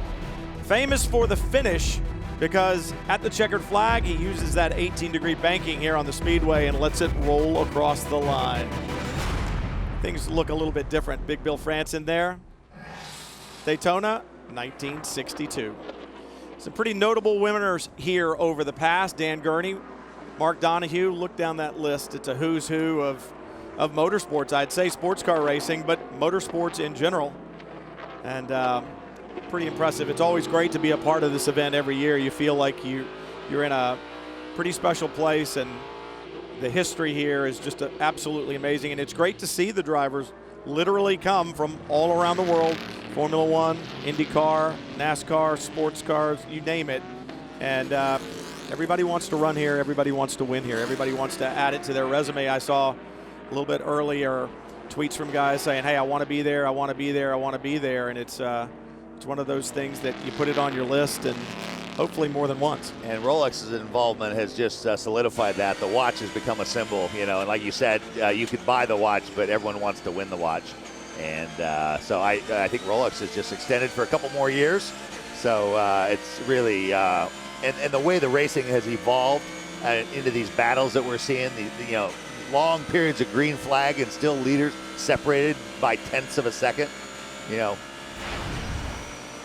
Lucas Luhr back in a GT car. Good to see him back here in the TUDOR United SportsCar Championship, that we'll see him all year long in the series. And in with BMW. Great for him to be back involved with the factory after all of his years with Porsche and then Audi, and now in the BMW family. He's going to be a force to be reckoned with. Obviously, the little Z4 very, very fast anyway, but stellar driver lineup this year. Yeah, I'm not sure how many drivers can say that they're driven for Audi and Porsche and now BMW as a factory driver. Is pretty stellar. Such a talented guy and still relatively young. A lot of great years ahead of him. He's going to be teamed up with John Edwards for the year. And these guys have really clawed back into the hunt here. They're running in the 4th spot. That's probably about where they're going to finish, barring trouble up front. But good rebound points. They had some damage to the car middle of the night. I believe it was Edwards got turned around and then got clobbered by someone. So nice recovery. Oh, someone's out wide there, DP. Well, you That saw 31 car, I think, yeah. Saw the Corvette slide wide as well. The BMW gets past, and I wonder if there's something on the racetrack right there, because Pagenaud slid out to the outside and Werner slipped through. Now listen to that big V8 in the Corvette. Very different than what we heard in the BMW, and it'll be very different than the Porsche.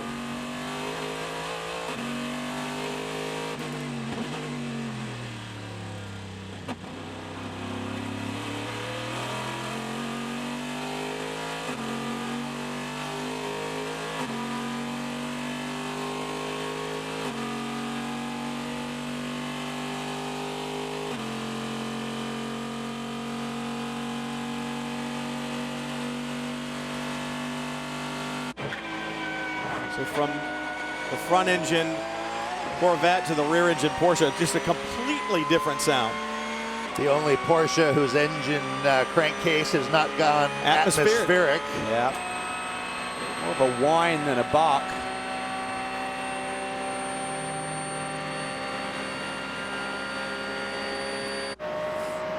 To a GT Daytona Audi.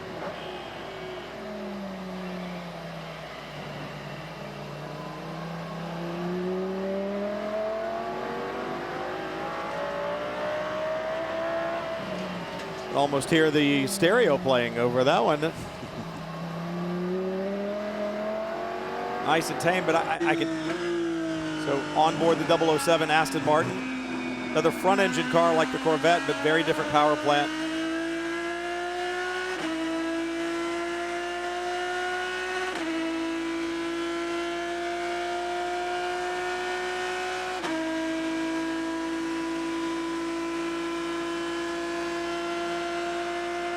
From GT cars to prototypes on board the 90. Visit Florida Corvette.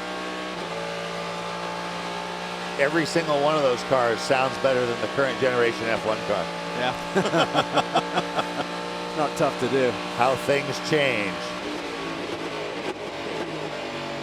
That sequential paddle shift gearbox. Well, they're fixing the noses on the F1 car this year, so hopefully they can something get about the engine notes better, yeah. Well, you know, you think about those different exhaust notes, and Tommy, you would know this very well going back in your history to when you first started driving cars. The ride on board the BMW, we'll listen to it for just a second. I'll get back to my question.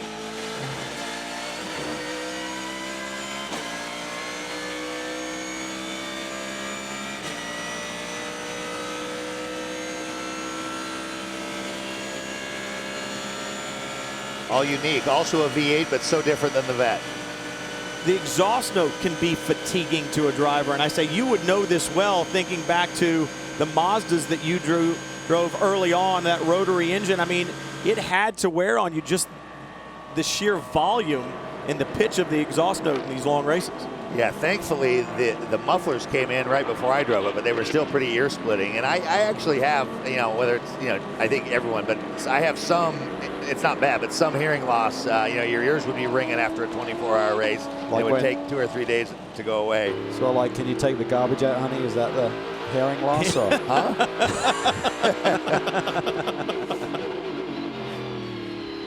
I have hearing loss too because I have 2 kids. It's so funny you say that because I've ever since I found out about the Hall of Fame induction, I've been walking around the house saying, "Hey, honey, Hall of Fame," doing the Aaron Rodgers belt symbol, and she's like, "When you're done, will you just take the trash out?" Yeah. This is what it sounds like to lead, but it's not much of one. Jordan Taylor just 1.3 seconds, but still looks calm, incredibly calm. He's a cool cat. Not one-handed like we saw him earlier, but you can tell the car's working very well. Not a lot of extra motion in his hands. 1.3 second lead over Scott Dixon behind him. Board A sits a further 18, 19 seconds behind Dixon. It's closer than 1.3 this lap, I think. Yeah. Yeah, it is.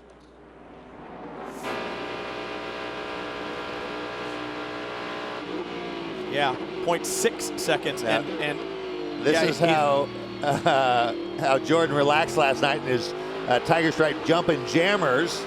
I said he might start a movement if he holds off Scott Dixon, and we know where he might have gotten his inspiration. Well, I'll tell you this: there are people who give Jordan a hard time for having the outgoing personality that he does and the sense of humor that he does, and they say he's not serious, but I don't think there's a more serious driver out there. He just has fun, and I don't think there's anything wrong with it. No, he is pretty outrageous. A lot of people saying, "Hey, you're a GM factory driver going to Le Mans. You can't be doing that stuff anymore." They all love him. I mean, he has a great following, and the day and age that we live in right now, social media and stuff like that, they want these guys to have some fun. I think when you start criticizing stuff like that, you're officially old. I'm officially old, and I've never criticized it. Right now, man, Scott Dixon, it's right at just a little more than half a second, 0.6 seconds at the line the last time by. And Dixon, he can see him, He's right there in front. You get that rabbit, and it really, really draws you in. Oh, look at that. That is tough. That is tough to deal with. Dixie just bailed. He just said, I don't want none of this. There was nowhere to go there. Just bad timing in terms of the traffic there. But if he can get a bit closer, remember the last pit stop exchange. Dixon is going to go another 3 laps longer than the 10 car. He's going to have hot tires, get the hammer down. Last time he just beat him out in track position. If he's closer to begin with, maybe that's the extra couple of 3 seconds that he needs when he exits pit lane. He's also going to need less fuel on the splash stop, too, if it stays green till the end. So he's got to, I mean, it's looking pretty good for Scott Dixon right here. He's been Dixon has consistently about a 4 to 5 tenths of a second faster on every clean lap that they've had here recently. Bad run in traffic. Look at this, though. This is hurting him. 44 is back out after the playing possum incident a little bit earlier. That was crazy. Those pictures that Andy Lally tweeted. If you follow Andy Lally on Twitter, go back and have a look. Early hours this morning, you will not believe what happened to that race car. Thought it was out, but obviously they've effected repairs and gotten the car out on the racetrack. They just got out 10 or 15 minutes ago, so he's going to be in therapy for a week after that. You know, being the vegan that he is. It's going to be that will destroy him. As he said in his interview, it's pretty ironic that I'm the one that hit it. So the 44 back out. Jordan Taylor has his hands absolutely full, but the traffic worked in his favor the last time. Now the lead 1.7 seconds. So Scott Dixon lost an entire second in traffic. That's the way it's going to play out. Will it play that way to the checkered flag? It could be the deciding factor in the 53rd running of the Rolex 24 at Daytona.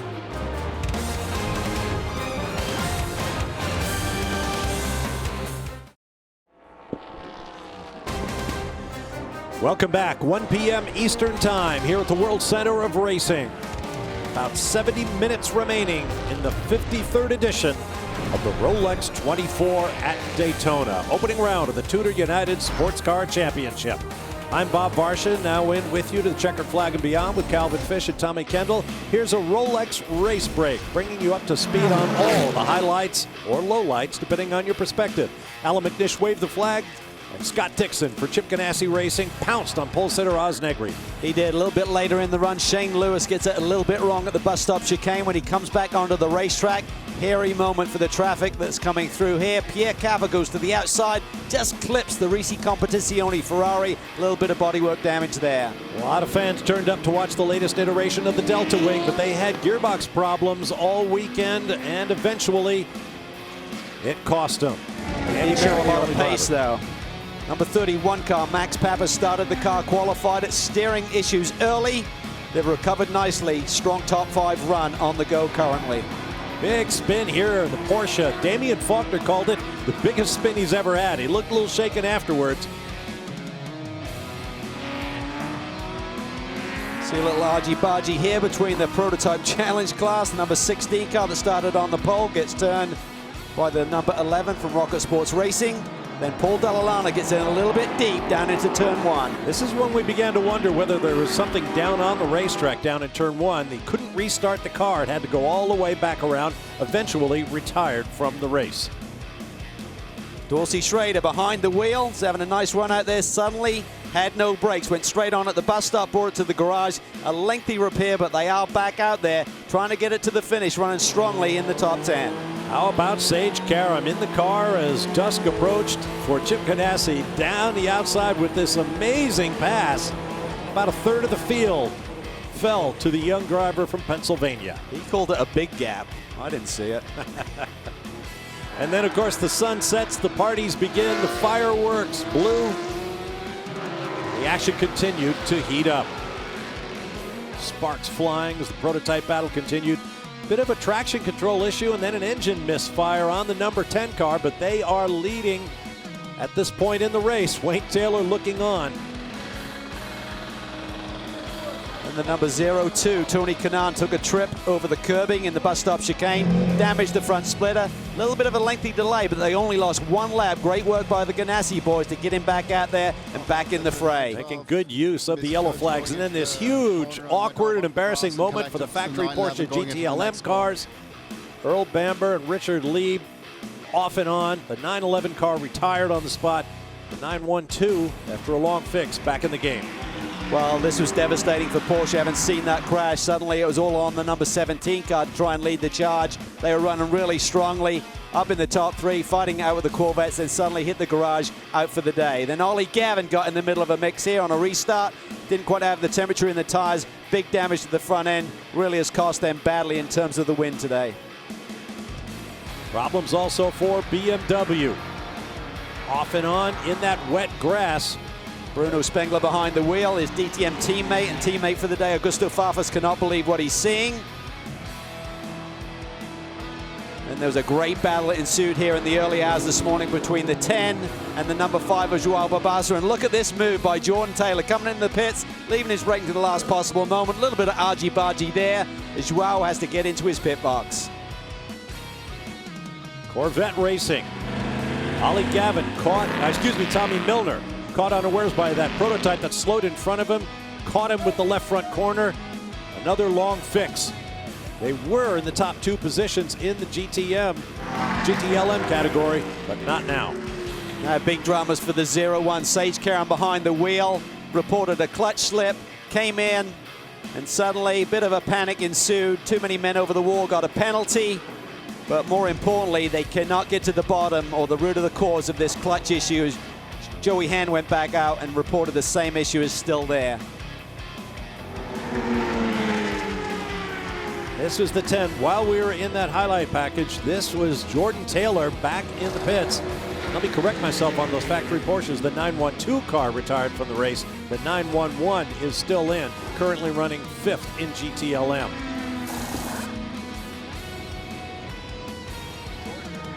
Fresh tires for Jordan Taylor. A load of fuel. Key right now is that Scott Dixon remains on the circuit with hot rubber. He's going to be trying to lay it down just like he did on the previous stint to see if he can leapfrog around the 10 and maybe be in a little bit better shape as Wayne Taylor squints as he normally does, looking at the timing and scoring. Same down there in the Ganassi. Chris Simmons, the engineer there, just trying to analyze what's going on, what's Dixie been able to do. Chris has had an interesting career. One more lap now. Well, Scott Dixon taking it as deep as he possibly can into the fuel load. The number 10 car has finished runner-up in this race the last 2 years. 41.4 for Scott Dixon on the previous lap. Not sure if that was a traffic encountered lap. So what can he do? He's been going 3 laps later on the stint, a 40.7. That's good stuff. Remember, Jordan Taylor's going to be struggling to get those tires up to temperature here. Last time when Jordan Taylor pitted, Dixon was about 3 or 4 seconds behind him and actually beat him out, but then he was on cold tires and Jordan immediately went on the attack here in the International Horseshoe Turn and got the lead immediately back. Yeah, remember, it's going to be the same exactly for Scott when he comes out of the pit lane. Jordan's got to position himself so he can get his tires up to temperature, so he can respond and try and claw back a little bit of that on-track time. These cars, temperature's nice out there. I was just outside. It's cool, but with the sun definitely warming the track surface. So they're coming in a lot quicker, Tom, than they were about 3 hours ago. But these are 2 cars, 2 great drivers. Teams, it's all down to this final pit stop not final pit stop, but the very important pit stop for them. And he strung 3 good laps together with a minimal amount of traffic. Last one was a 40.7, and Wayne Taylor almost foreshadowed it. He said, you know, Ganassi, they always seem to have something up their sleeve. I think he was referring a little bit to the fuel, but also Dixon had closed that gap down. So as long as the pit stops are comparable, he's going to come out a good ways in front, and then he's going to have to. Mike Carl on the horn to Scott Dixon. Familiar voices to one another. Certainly going to clear the He's going to have to 90. Get down quickly. Yep, right there. Oh, and he too is going to pass that 45 GTD Audi. To explain that entry, the reason they want to break in a straight line, which is why they're going diagonally, that's the way they come in. The car stops a lot better in a straight line. The car's in the pits. Going to take 4 Continental tires, fuel. Just checked in with Mike Hull. He said it's going to be about 20 minutes or so that they're going to have to come in. And that last stop, they're going to need about 20 minutes of fuel. So I assume they're probably just going to do tires on this stop. And we can see they gave Scott Dixon a new water bottle there, trying to keep him hydrated. This is a long run he's doing behind the wheel here. Just shy of 4 hours, the maximum time. So trying to make sure they can get as much fuel in this car as possible. And now let's see what he can do on this outlap. Yeah, he's been in the car just shy of 2.5 hours right now, so he's going to have this stunt plus about half a fuel load needed. Oh, look at the traffic there for Jordan Taylor. I think Dixie's going to have him this time. He's going to have him by a good bit. The question will be how close he gets before the tires are full optimal. Pit out now and cold tires. He's going to beat him out, that's for certain. Or the question is, where will Jordan Taylor then catch Scott Dixon around this infield? Traffic Jordan's did him no favors. No favors. He's going to catch up that Porsche right there in the middle too. I mean, that's just the way the cards literally are dealt.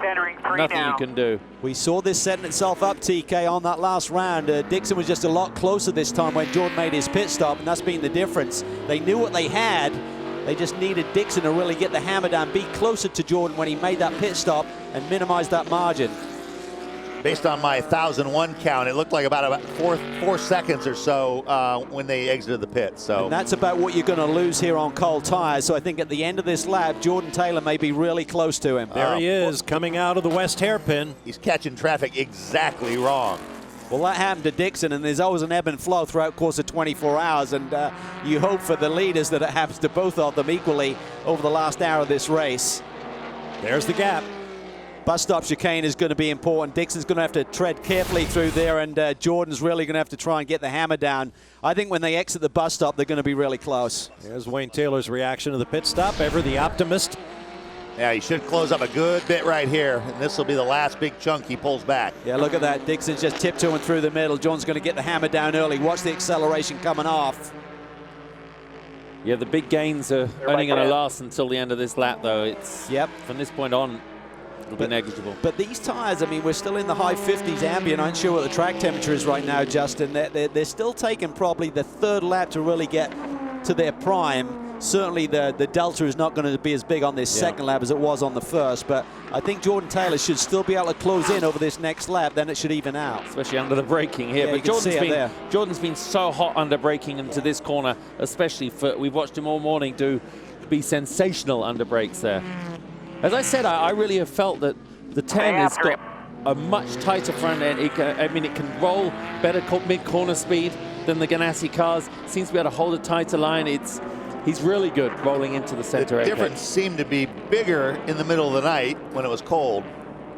1 hour remaining, 60 minutes left of the Rolex 24 at Daytona. Live here on Fox Sports. And yes, you are now hearing 4 different voices from our announce position. I'm Bob Varsha with Calvin Fish, Justin Bell, and Tommy Kendall. Chris Neville. Bob, you guys were wondering track temp. I just checked it right now, 87 degrees. So track temp nice and warm for these tires. Well, remember that Scott Dixon has a 3-lap advantage on fuel. If they both come in and top up, or if they short fill, Dixon should need about 3 gallons less, or about 3 seconds less fuel. So that could be significant here, particularly if he has track position already. 2 ways to play this. You either run it out till about 20 minutes to go, or once you get in that window, about 45 minutes, 43, 44, 45 minutes, you can make that pit stop. Actually, there's only one way to play it right, Calvin, because of the new rules, and it'll be interesting to see if the guys, I'm guessing they all consider this. Well, you got to come in early for another reason. If there's a yellow within the last 30 minutes, it's a short yellow and the pit stay closed. Pit stay closed, and you're stuck. And I'm wondering if Scott Dixon can work his incredible skills at saving fuel when he's got Jordan Taylor pushing him this hard. Well, if they turn the boost down or the revs down or anything like that early in the race for durability or otherwise, again, the top speed of that Ganassi car that showed up in qualifying and elsewhere hasn't been as apparent. So if they need the speed, that doesn't come free. So they're going to need to use more fuel in that case. But they can afford to use more fuel because they've got a little more in the bank, so to speak. And also the pit lane closes anyway at this stage of the game. If it happens between now and 30 minutes to go, it'll be what we call our standard yellow, where the first thing they do is shut the pit lane. So I think you can come in now, and then if the other person stays out and you do get a yellow, they got to wait for the pit to open, and they're going to get cycled back a little bit. So I definitely think that once we get to around the 45-minute mark, look for one of these guys to jump to pit lane. Or if they leave it to the end and there's a yellow, not only are the pits closed, if they really do it and it's emergency service, they're cooked because they have to make another stop and they'll have all those cars. So, I mean, this is playing out like a Ford commercial. You got EcoBoost, where he's got the power of a V8 with economy of a V6. That turbo Ford getting incredible mileage. Look at the number of pit stops. Normally, the rule is the guy who stays out of the pits the most is going to win the race. Oh, Dixon looked a little bit wobbly there through the first part of that chicane.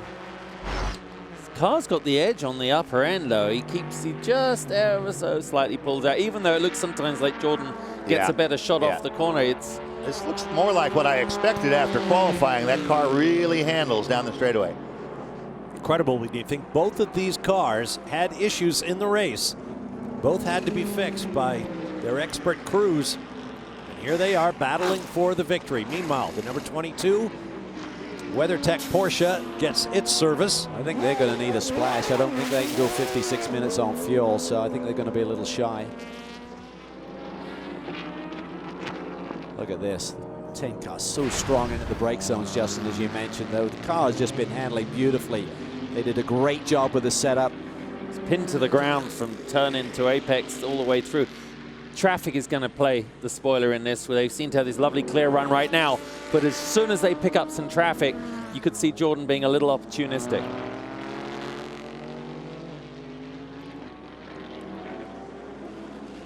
Oh boy.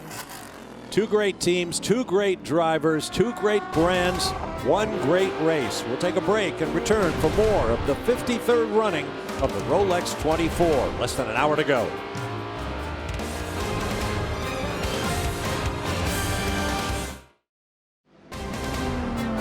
Back live at Daytona, we're going to try to save space for the critical pit stop in this 24-hour event. Right now, you haven't missed anything. It is still Scott Dixon leading Jordan Taylor. Earlier on, our Tommy Kendall commented on Jordan Taylor's pose in his tiger striped uni. As you see, someone out there thought that was a brilliant idea, dressed up his daughter, put her in a similar pose. There you go. Thanks, Jeff Picole. That's very cool. And now she's seen it.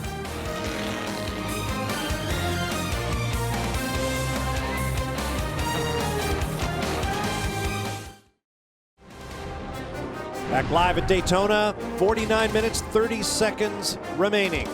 This 53rd Rolex 24 at Daytona. There you see first and second in prototype and the overall. The question is, when will they pit for that final splash of fuel to take them to the end?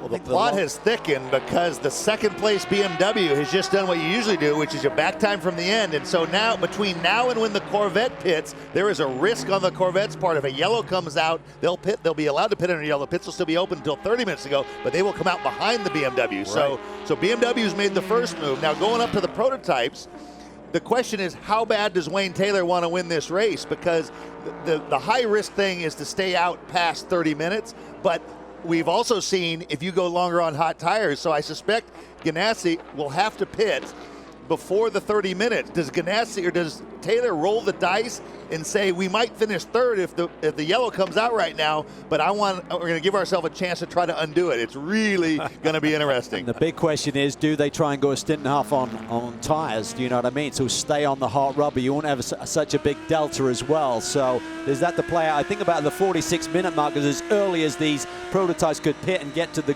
checkered flag here today if it was all green. So anytime after that 46-minute to go, look for them to hit pit lane. As you said, this car's played its cards already, Tommy. Corvette have to respond to this, I think, in the next lap or two, providing they're getting the same fuel mileage. Yep. I keep looking to our left out of the announce booth to see if I see a yellow Corvette in the pit lane to cover that move. There's the 3. There's the 3. Here comes the pits. He needs to come. He's coming. And he does. It's just too risky. You got it once. Okay. Headlight on the board. Clean run on the box. There shouldn't be no panic here. They have a nice healthy margin after that hiccup that BMW had on their previous pit stop, Matt. And Antonio Garcia brings that number 3 Corvette to a stop. No more tear-offs left in the windshield. They're going to clean it by hand. Binks gets the lug on the right front. Now he goes to work on the left front. Dan grabs that tire. Almost service complete here for the Corvette. Smooth stop, and he's away. You've seen that wave before, TK? I have. People have been seeing it for 30 years. He says his body is just about cooked, though. He says he doesn't know. But he's always got a smile on his face down there.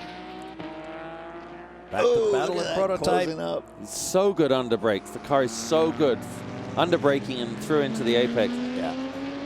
But right now they both have the measure of each other. You know, Scott knows he's got his safety cushion, and Jordan knows all he can do is brake late because the Ganassi car looks better out there on the banking. So they got the measure of each other right now. The only thing that could happen here, once, providing you're in your fuel window, if suddenly the Ganassi squad keep Dixon out, the 10 car sees Dixon hitting traffic and then dive in.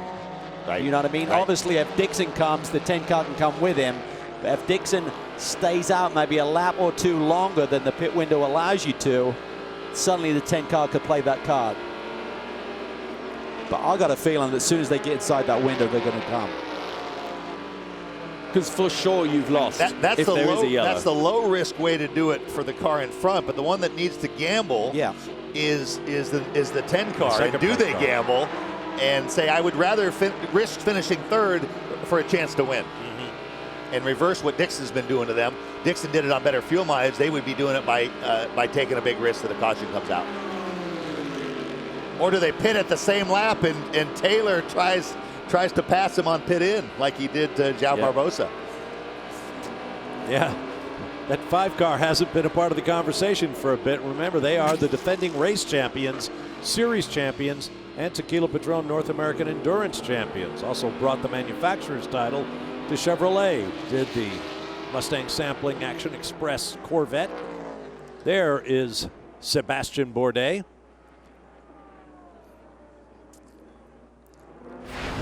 It's safe to say whoever wins this race will have earned it. Will it be Jordan Taylor beating Scott Dixon heads up? Will it be Scott Dixon doing a 3-hour and 30-minute stint?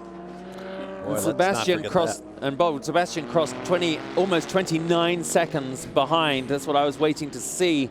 Now he is a man that does want them to have a yellow. I think this next lap, he cannot catch up. I think this next time by the pit lane, they may have the option of pitting and making it to the finish. It would be tight at that point, but I think they could squeak it.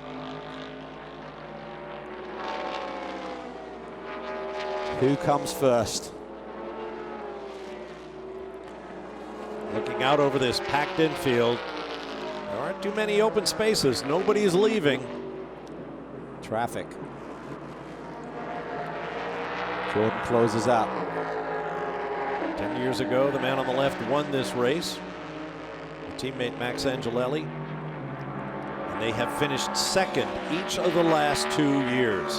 How cruel it would be if they were to come home runner-up a third straight year. You said it last night. They're staying out. Yeah, you said it, Calvin. It takes so much, such a massive amount of work to get yourself in a position even to be competitive here.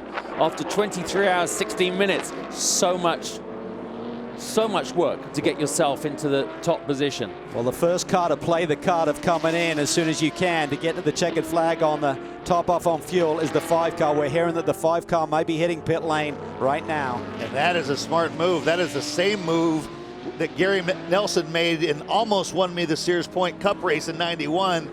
First guy to make their last stop. So if a yellow comes out now, they're in the catbird sheet. I think these 2 cars have to respond. They have to come in this lap. No fresh tires.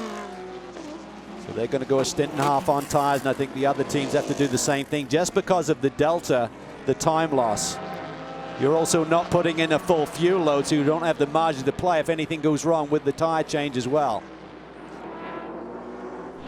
And guys, you were talking about that win 10 years ago for Wayne Taylor, and I was talking to Jordan Taylor just about that day, and he said, you know, I was 13 years old. We were in Victory Lane, all the celebration. When it was over, my dad handed me the champagne bottle, which still had some champagne left. Take this back to the garage and give it to all the crew guys so they can then also sip it. So he was on a golf cart with some buddies, and they got pulled over in the infield. The police made them pour the champagne out. He says, look, my dad just won the race. And they're like, likely story. Pour it out, son. All right. They're staying out. I don't get it. I really don't get it. Well, it's a track position battle. Ricky said it was 6 hours to go, track position, and they don't want to give up the hot tires. It's a ticking. Yeah, but if you stay on the tire. Oh, that's true. If you stay on the tire, there shouldn't be any difference. Which is what 5 did. Yeah, good point. Good point. And 5 is just 62 seconds behind. But if it goes green, you've guaranteed to lose the race. Yeah.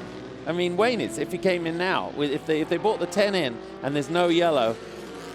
No, they'll make it to the finish. No, but what I mean is, as in the win. Well, you can still pass them. I mean, Yeah, I get why the 10's staying out. Either way, there's a risk to both moves, but I bet Ganassi are just anticipating what the Taylor team might do. And your call in terms of looking ahead, maybe one thing the 10 team could do is looking ahead. If there is some traffic on the horizon, gamble and come in and hope that Dixon hits traffic. They can make it for sure from this point, obviously. I mean, the 5 car's been in. They've played that card already. So if they suddenly see this traffic up ahead, they can respond. If Dixon stays out, I would be coming in if I'm the 10 team. Now we're focusing on the battle for the overall victory. We've talked about GTLM. You're not missing anything in the other class. In Prototype Challenge, Colin Brown in the 54, Tom Kimber-Smith in the 52 are on the same lap, but they are almost a minute apart. And in GTD, Dominic Farnbacher, the number 93 Viper, leads Shane Van Gisbergen, and the number 22 Here he comes. Porsche 10 is coming. By a considerable distance. 10 comes in. Wow, the 02 are gambling here, TK. Wayne Taylor's praying everything he's got on a yellow this lap. Yeah. Matt. They start yelling on the radio, pit now, pit now, pit now. Fuel going in. Nice, easy entry into the stall. Seconds going by. Just getting enough fuel. And away. The nice thing is there's no gamble in terms of a time stop. Did we get enough in? You're going to top him off. Right. So that takes that out of the equation. And we know the 02 is going to fill faster because he's been stopping later. He won't need as much fuel to fill up. Lock up by Dixon. Yeah, I anticipate he should be stationary. Unfortunately, didn't put a clock on the 10 car, but looking at when he pitted, 3 more laps of fuel should equate to about 3 more seconds approximately. So it should be a shorter stop for Dixon. But the gamble is if there's a yellow and pit lane is closed, they'd have to wait to pit. They'd get cycled back while the others stay out there. Traffic, but but hasn't impacted them. Now there is one thing, Bo Barfield has been, whenever there's an incident, and we don't have one yet, they've always kind of waited a sec to see if it's not a real serious incident. They try to see if the car can refire. So that lockup has probably got everyone's heart in their mouths a little bit on the Ganassi pits right now. Yeah, he wasn't supposed to be the yellow. Right. They're looking for. Or a flat spot on the tire because they don't want to change tires. Bo Barfield, by the way, is the series race director. He's calling the shots in the tower.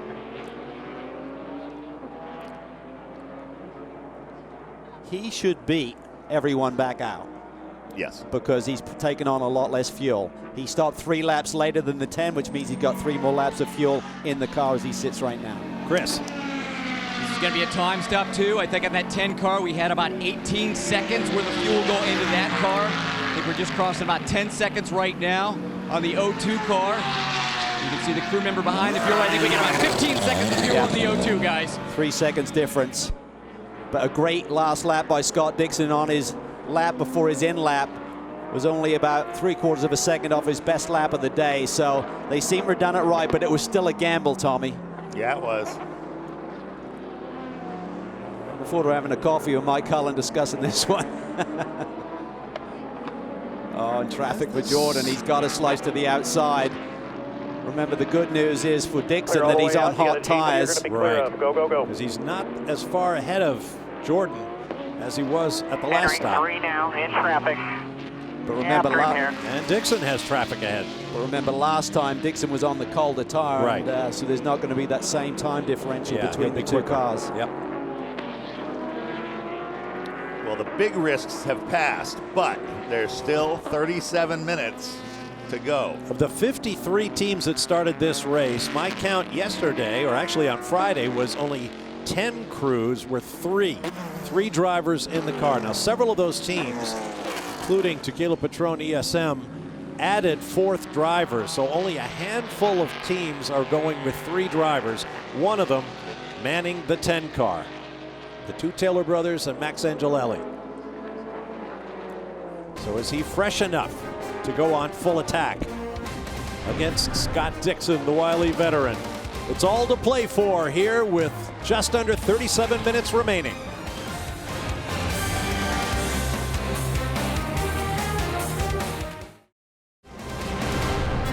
Back live at Daytona in the 53rd Rolex 24, now 33.5 minutes remaining in the race.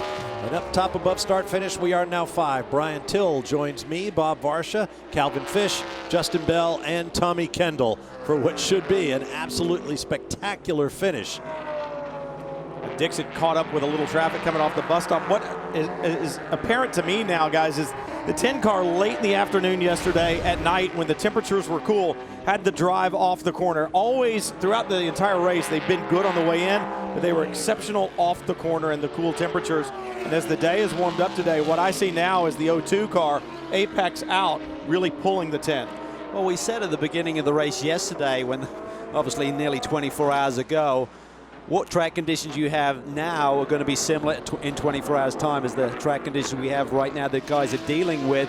And the warm conditions, the Ganassi cars did seem really strong. Wayne Taylor said earlier in the week, our car is really good in the cool conditions. We saw that throughout the night. Angelelli was on a tear last night, really, really quick, as were the Taylor brothers as well. But right now, Mike Hull and the team, they ran a little bit of a gamble there by keeping the 02 out, but 3 seconds less fuel and the lead, the track position. Now they've got the comfort factor of almost a 5-second lead. Let's check with the other classes now. There's Antonio Garcia in the number 3 Corvette C7R.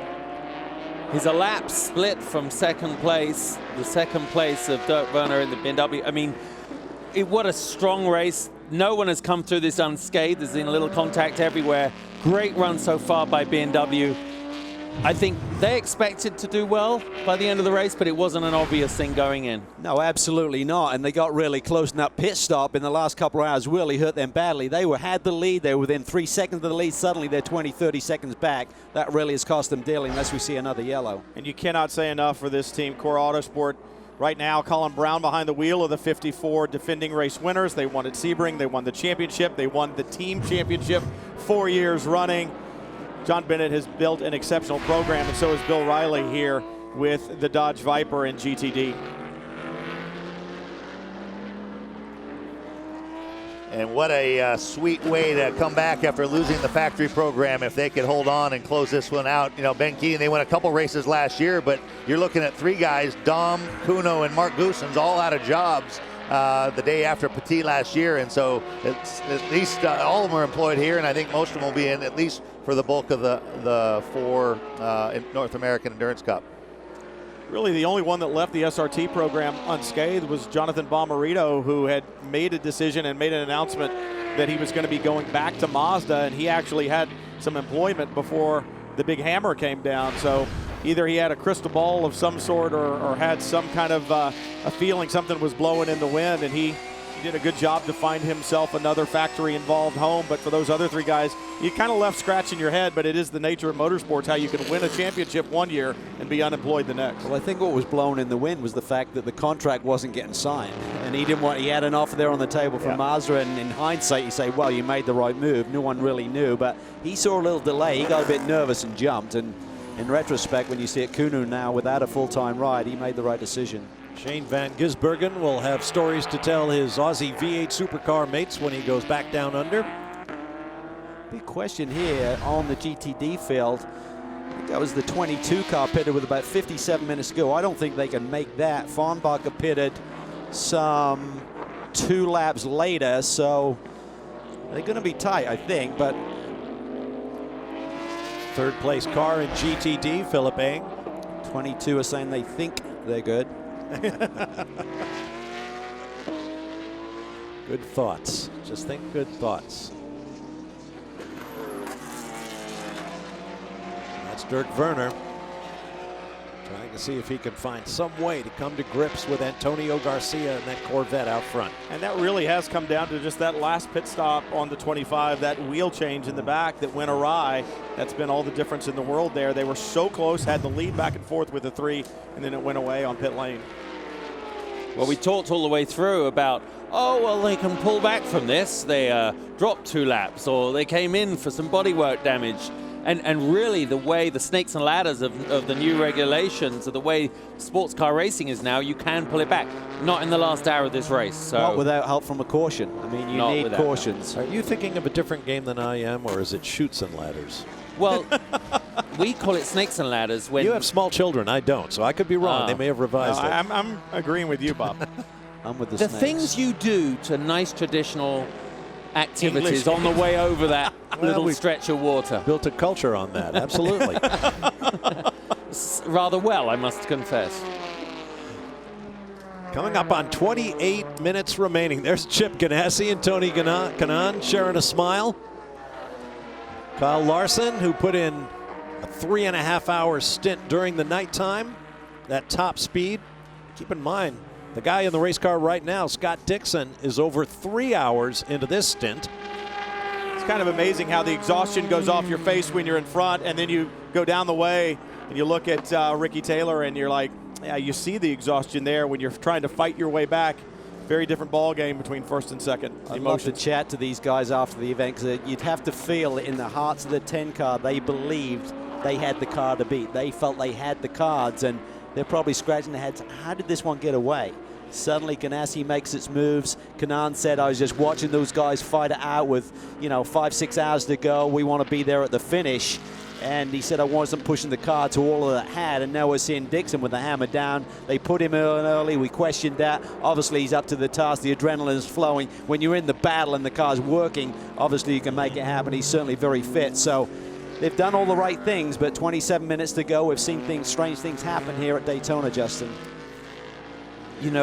Many people have been counting their chickens in the last 26 minutes of this race before, and it doesn't take much. But I think you brought up a great point. The way Barfield is actually administering this race, you have to have something of significance, especially in this last half hour. We've seen before a little car pull off and then throw a yellow. Not right now. How about Kyle Larson? A couple of weeks ago, he was wheeling a midget in Tulsa, Oklahoma at the Chili Bowl Midget Nationals and had a great weekend, I might say. He won a qualifier on Tuesday? He had to come through the qualifiers, and he did it. I think he finished seventh or so in the he also won a sprint car race out in that extended show in Arizona. Yeah. I mean, here's a guy whose longest race as of a couple of years ago was probably, 30 minutes? He'd never raced with a roof over his head, never raced at night, never had to share a car with teammates.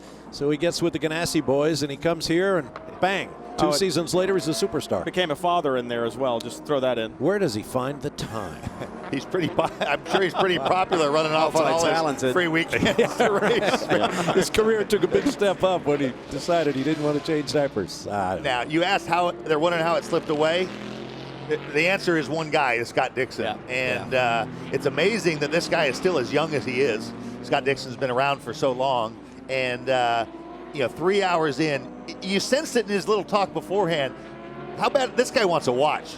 And all the talk was about Pruitt getting one, and he didn't want to wish bad on Pruitt, but he said, if something happens, I hope we're there to pick up the pieces. And, it's amazing how Chip has been able to. First it was Montoya going in at the end just to seal these deals. And again, 25 minutes to go still. But you talk to Mike Cull, he runs a brilliant organization, but he will state drivers make the difference.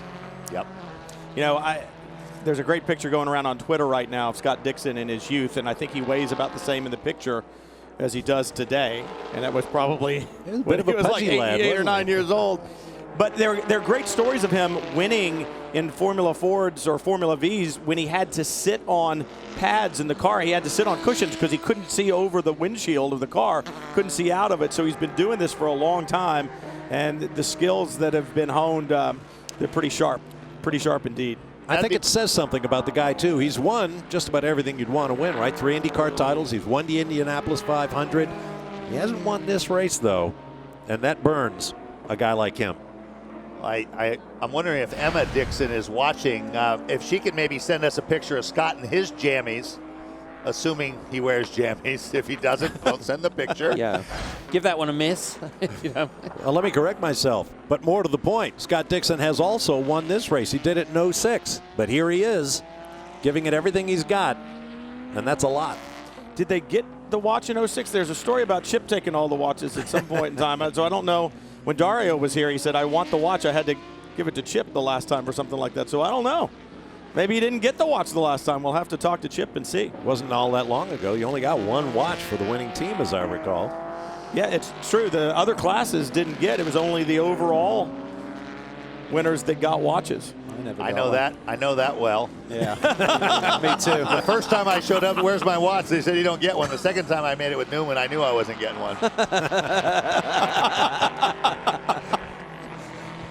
What a run for Ganassi Racing. Win, lose, or draw here. 8 attempts of this race, 5 wins, 2 second-place finishes, including 3 straight overall victories. And barring enormous calamity, they're going to get a first or a second here. And it's looking more and more like watch time. Think about Jamie McMurray winning here. We talked about that. He's going to be in some pretty rarefied company if he can take the victory here.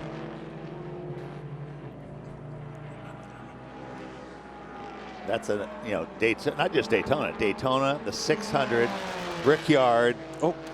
And might be the only guy that's won all those. Yeah, absolutely. There's Felix Sabates, Chip's co-owner in the team. And there were big days ahead for this team with the introduction of that new Ford GT car that they want to take to Le Mans. Who better than the Ganassi organization to allegedly handle that program? I heard a rumor to some form on that. Allegedly. Time will tell. Maybe. Who are you going to call?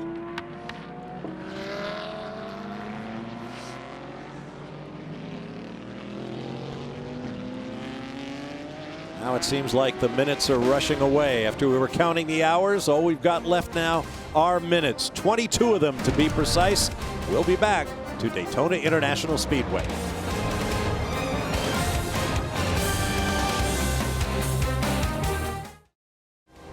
Of course, we have yet another dramatic twist here at the 53rd Rolex 24 at Daytona. That is the number 54 Core Auto Sports machine of Colin Braun, leader in the PC category. We quickly got a view of him stopped over in the west hairpin. He got the car backed up, got going again, and then moments later, coming out of the bus stop chicane on the backstretch, we saw him parked. He's obviously backed it into the wall. There he is coming off the wall, and a fire starts back in the engine bay. He went off in the infield and lost the lead to Tom Kimber-Smith. So whether there was an issue with the car which then sent him off the road again, or whether he just trying to play catch-up and lost the race car coming through the bus stop, we'll have to wait and find out. Still burning oil coolers and such over there. I don't think it's a fuel-fed fire per se. I think maybe just oil. But you go from the lead and perhaps taking another victory to this, and I agree with you, Calvin. It was he either pushed too hard too soon when he got back on with dirty tires, or there was an issue that perhaps put him off in the west hairpin and then came back to bite him in the higher speed corner when he was exiting the bus stop. He had a 40-second lead over Tom Kimber-Smith when they crossed the stripe the previous lap. Then he went off down in the West Horseshoe, took a while to find reverse, get the car back on track, and then half a lap later this happened. See the marks on the wall, and it was great to see Colin Braun climb out of the car on his own. Problems for the 60 as well, but let's check in with Core. Less than 20 minutes ago, John Betty, could you describe the level of disappointment? The good news is he's out of the car, but the bad news, the incident. Yeah, I mean, obviously, we're happy Colin's all right. Colin was doing a great job in the car. You know, we did 23 hours and 40 minutes very successfully. I appreciate the guys working the track, get the car put out, and we'll regroup and we'll be back. I mean, this is real racing. It's how it comes, but super proud of our effort. I'm really glad Colin is good, and we'll be back in a couple of weeks at Sebring, and we'll get it done. Was there a problem with the car? What did you say on the radio? Yeah, I think we had a small contact with another car, which caused Colin to have a tire going down. we were trying to get back here and beat our competition, the 52 car, back, get the tire changed and back out. We needed a splash of gas anyway. That's racing. I mean, everything is a split-second decision. So we had a great year last year with both the Porsche effort and also our prototype, winning this race, and that's how racing is. I love it. Thank you, John. In fact, they won 2 classes with the 2 efforts that John Bennett just described. There's the 60, the pole-sitting car for this Rolex 24. Oz Negri put it there. And now Matt McMurray is shown behind the wheel of the Michael Shank Racing Ligier Honda Turbo. I mean, you got to take your hat off to John there. When the amount of motion at the end of this, everyone's stretched and tired right to the end, and then this happens. He was very eloquent there, but he really wants to cry. You could hear, there was a little quaver in his voice there. And why wouldn't there be? I mean, you just new leader. But Colin, we've all been in this position when we have made either mistakes or been part of a mistake and something going wrong with the car inside. Even if something he did have a tire going down, Colin just feels like the smallest man in the world right now, and because on behalf of a team that put so much effort, and he was running so well. I'm a big fan of his, and yeah. He's just been magic in these cars. No matter what happens, when it's go time, he always seems to pull something out of his hat, whether it's for a pole or for a win. Clock continues to run. Pits are closed under the so-called short full course yellow flag, and so we should get a restart shortly, though there is a bit of a cleanup to do at the scene of Colin Brown's accident. Remember I said you don't realize how tired you are until the caution comes out and the adrenaline stops. Think about how Scott Dixon's feeling right now. Obviously, if you can get up for anything, you can get up for this, but and Chris is with his teammate. Yeah, Tommy, and Jamie McMurray's come close. He's got a second place here. And Jamie, I've been watching you on the edge of the pit stand here. You're kind of up, you're down, you're hanging your head, and then this happens. What are the thoughts right now?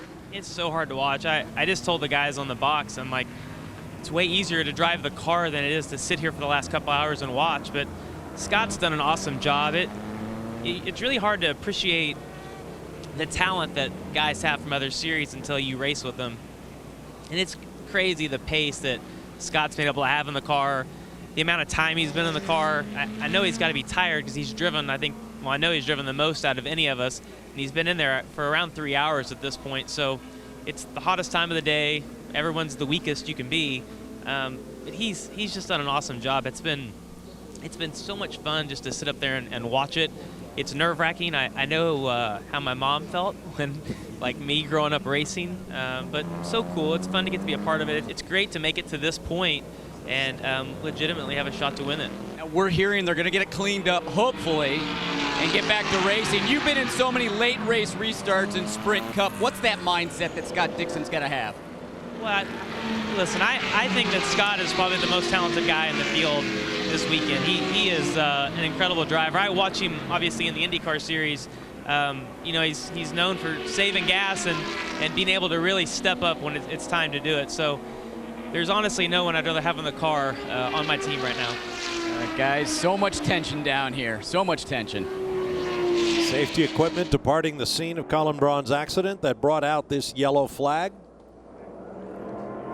Should get a restart.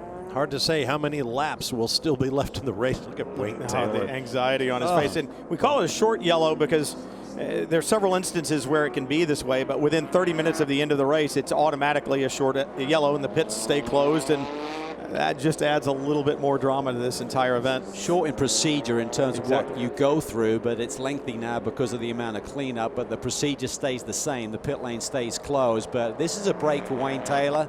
What is the chat that Wayne is having with his little lad right now?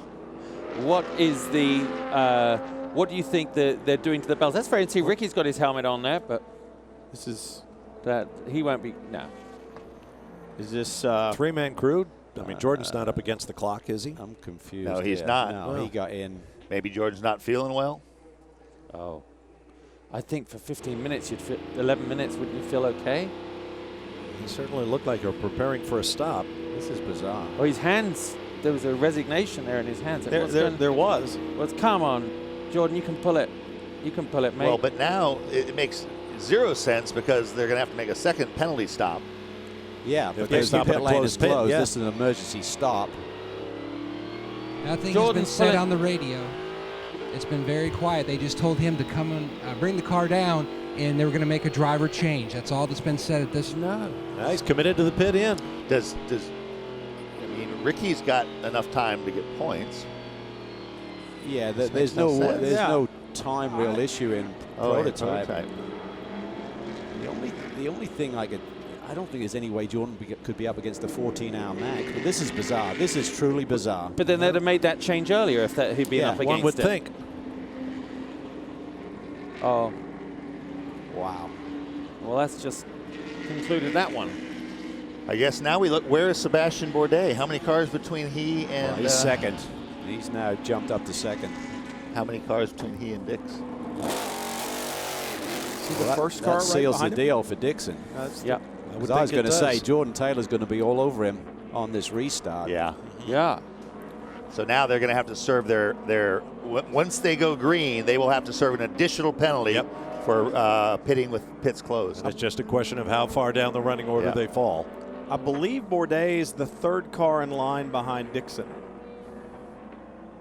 Calvin, you have a very confused look on your face like all of us. Well, the only thing I can think is that they suddenly realized that Jordan's up against the 14-hour time limit. I mean, we don't have the driver logs, but Angelelli did a ton of time. Ricky's done a couple of stints. I don't see that being the issue. So, again, Jordan looked confused when he got out, just the body language at least.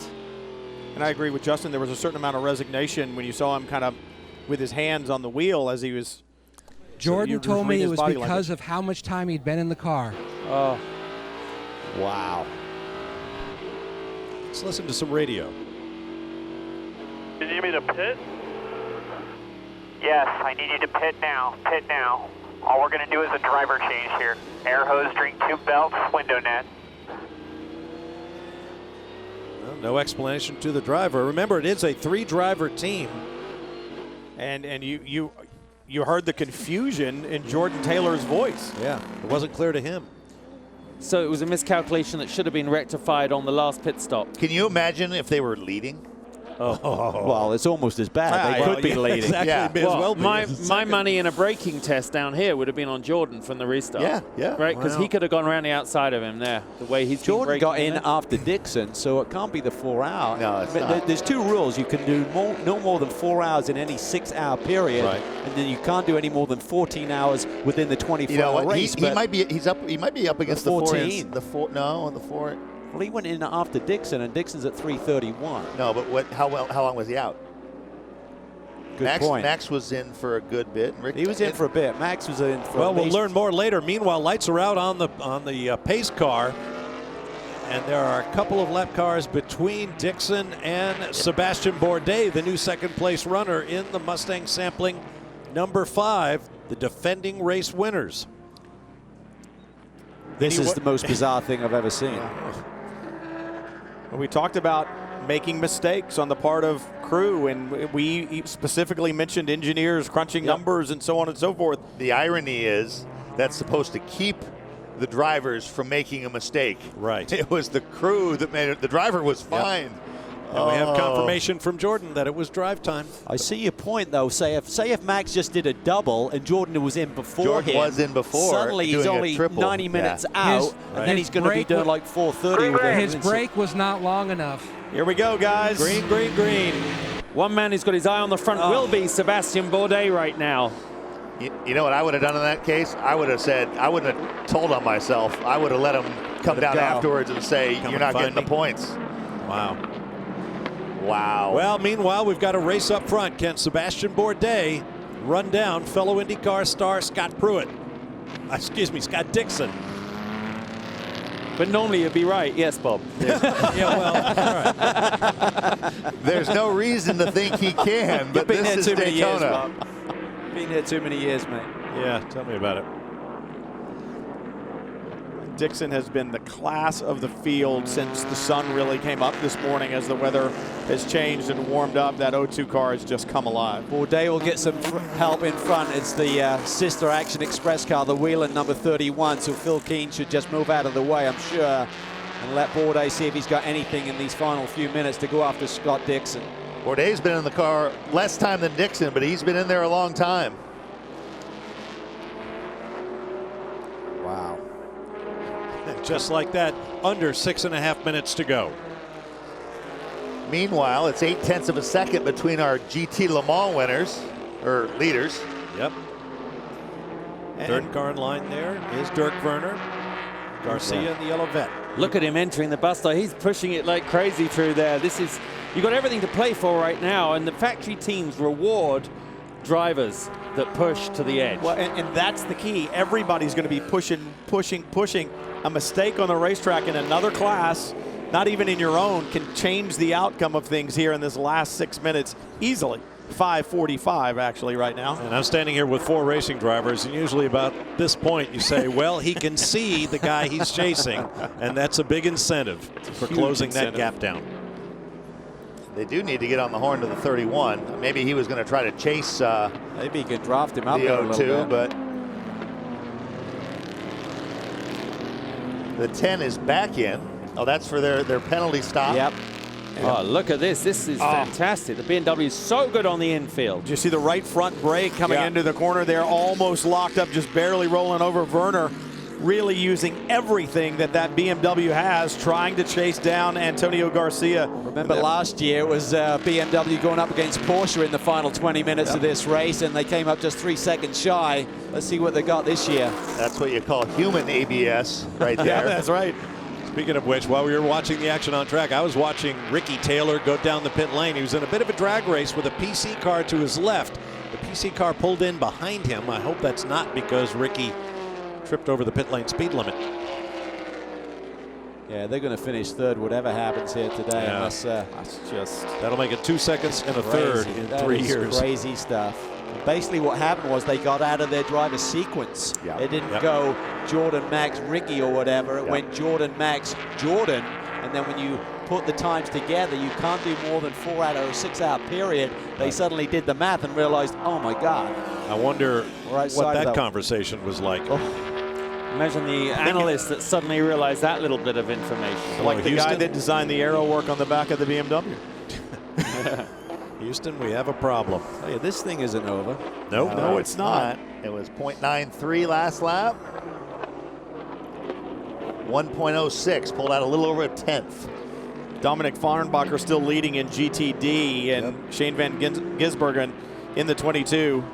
That's the name that's caught us all out at some point. Yeah, not me. No, I don't think I've muffed that one once. You've been very good with that. Well, I got the other 209 drivers wrong in the race. You have referred to him just as Shane the whole time. Yes. The Kiwi looks quick. Come on, this is a great fight. I'm going to start calling him, hey, buddy. Look at this. Okay. Bourdais got around the 31. 2.5 seconds across the stripe was the gap between the front two last go around. Yeah, but we're running out of time. 1 minute and 41 second lap, somewhere around there. 3 minutes to go. This is getting tight. This is getting tight. Garcia's won the big ones before, but can he hold on here? About 2 laps or so. Yeah, that's what I'm thinking, about 2 laps. And where are they in relation to the race leader? Because that'll determine how much time they have to spend on track after the checker flag falls on, presumably, Scott Dixon. Dirk Werner's had success here in the States before. 2-time Grand Am GT champion. Returns back for a full season, teaming up with Bill Oberlin for the season. But forget the season. They want to win. They want a victory here. He looks quick. He has to make it in the hard part, and the Corvette can pull away on the easy bit, and that's the straight one. But what we saw, and I think it was Jan Magnussen spoke about this earlier in the race, he said the BMW, if they get in the draft, they seem to get come up on us. So he's getting to that point. If he can get another couple of car lengths closer, he's going to really pull the slipstream from that Corvette. I think that BMW works in the draft so well because it is kind of blocky on the front end, and when it does get into clean air, the engine that's pushing it can really drive it forward when it gets a little bit of that air parted in front of it. So it does work well in the draft, but it also works extremely well in the infield. Yeah, I mean, I hope the fans listening don't take this wrong. We don't really mind which one of these two win. We just like great racing. I mean, the Corvette are doing an excellent job here, but it's great having lost the potential of an amazing finish at the top of the the prototypes just to watch these two go at it. Be about a lap and a half to go for these two, I feel. Looking at where the leader is right now, he should get the white flag. Tom Kimber-Smith, 2 wins, or 3 wins, I should say, at Le Mans, 3 class wins. He may end up with a Rolex watch here. He leads in Prototype Challenge. Dominic Farnbacher still leading in GT Daytona. This is a great battle in GTLM. He seems to have stretched out just a little bit. Just thinking about this prototype drive time thing, I wonder if Ganassi knew it. As sharp as they are, I wonder if they were sitting there thinking, what the heck is that team doing, putting Jordan Taylor back in there and had that. Wayne Taylor said they always have something up their sleeve. Maybe that was it. That was right before Chip texted him and says, might want to check drive time. White flag. Hashtag drive time. Yeah. The white flag One more waves. good lap here, man. One more good one. One more lap after 23 hours and 59 minutes. It's just one more lap. Right, or to put it another way, 739 other laps. Bourdais 3/10 quicker than Dixon on that last lap. The huge celebrations down there, and once again, what an achievement for the entire team. I know Jamie Mack will be incredibly delighted. He'll join some elite company. We talked about that for Kyle Larson. This is going to be absolutely huge. And you see the Ganassi squad there. I think Jamie Mack is emotional. Look at him on the left. He needs those sunglasses because he started to moisten up a little bit, joining the likes of Mario Andretti and AJ Foyt as winners of the Daytona 500 and the Rolex 24 at Daytona. Kyle Larson, we talked about all that he's accomplished. Tony Kanaan. I think TK might have a tear or two in his eye as well. Yeah, maybe so. Pretty special group of drivers that are gathered there. Chip Ganassi with his arms around his boys. Amazing. Gap is staying about the same with the BMW and the Vette. Final time through the chicane. Last year, Ford brought their EcoBoost turbocharged engine to this team, and Chip Ganassi Racing gave them not only their first, but their first 3 victories, including an historic return to victory lane at the 12 Hours of Sebring for Ford. And now, Scott Dixon and crew will bring Ford victory in the 24 Hours of Daytona for Ganassi Racing with Felix Sabates.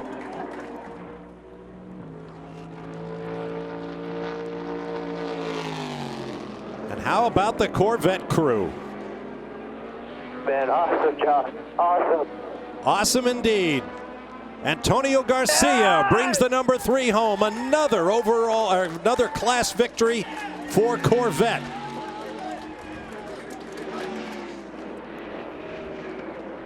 There's our GTD class leader.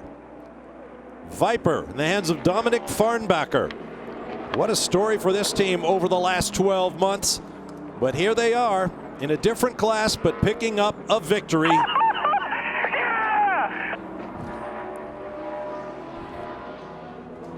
Wow.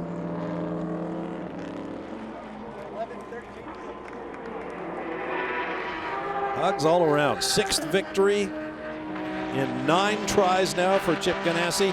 And who would have expected this after the way the 54 team dominated, taking the lead in the darkness of night, holding it until the last half hour of this race. When Colin Brown was caught out in the race leading car, crashed, and Tom Kimber-Smith adds another glittering victory to a very much underappreciated career, winning Prototype Challenge in the Rolex 24. I'll tell you what, Scott Dixon's my hero. Yeah. If you turn him upside down, nothing comes out right now. I mean, I think what Jamie Murray said about him was the most eloquent testimonial to a teammate I've ever heard, and he hit everything that we could ever say about Scott, and that appreciation for someone from a different different discipline, but I think it's opened his eyes just to quite how good, you know, these IndyCar drivers are, quite how good Scott is. That's amazing. I think the Iceman moniker sticks pretty well. Pretty sure he's melted.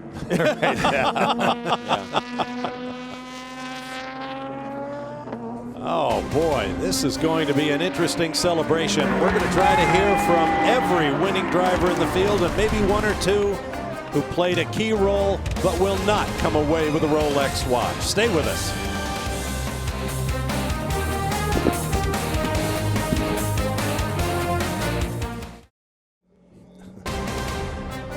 Welcome back to Daytona International Speedway, where the Rolex clocks above the world-famous pit lane a day ago at this time said 24 hours to go. Once again, that clock now says 24 hours, but it means 24 hours complete. And what an amazing 24 hours it was. Second overall victory in this race for Scott Dixon of Ganassi Racing with Felix Sabates. First victories in this classic sports car enduro for his teammates Tony Kanaan, Jamie McMurray, who has his own special place in the history books now, and Kyle Larson. What an amazing story. Center stage they come. Chip Ganassi riding with his boys. And shortly we'll be hearing from them.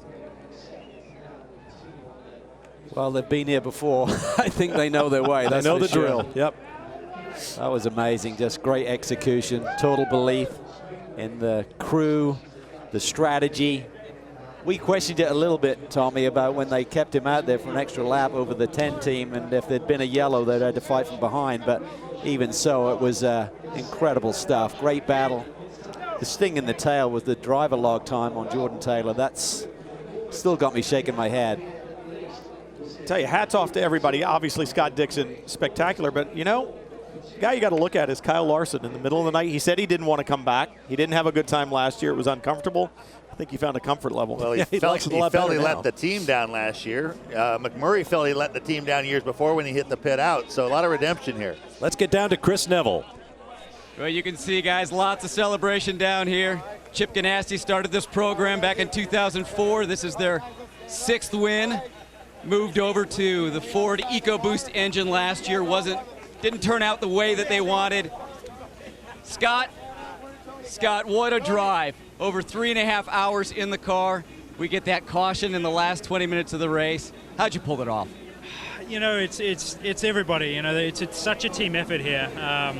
We kept the car clean. We tried to look after it as much as possible, but you know, such a big thank you to my teammates. It was awesome, but big to be back in here, obviously with Team Target and Ford EcoBoost. You know, we just had the speed. It was a lot of pit work there to get the transition and jump them in the pits at one point there. Just so happy for the team. It's for me, it's been since 2006. Obviously, Kyle and Jamie's first, and TK's. So I don't know what to say, man. You just the last part of that race it's so horrible because you think something's going to break or you're going to go off in a corner or something. But I got to say hi to obviously my wife Emma. She's at home and my 2 little girls too. So. I'm just stoked for the whole team. It was mega. Thank you.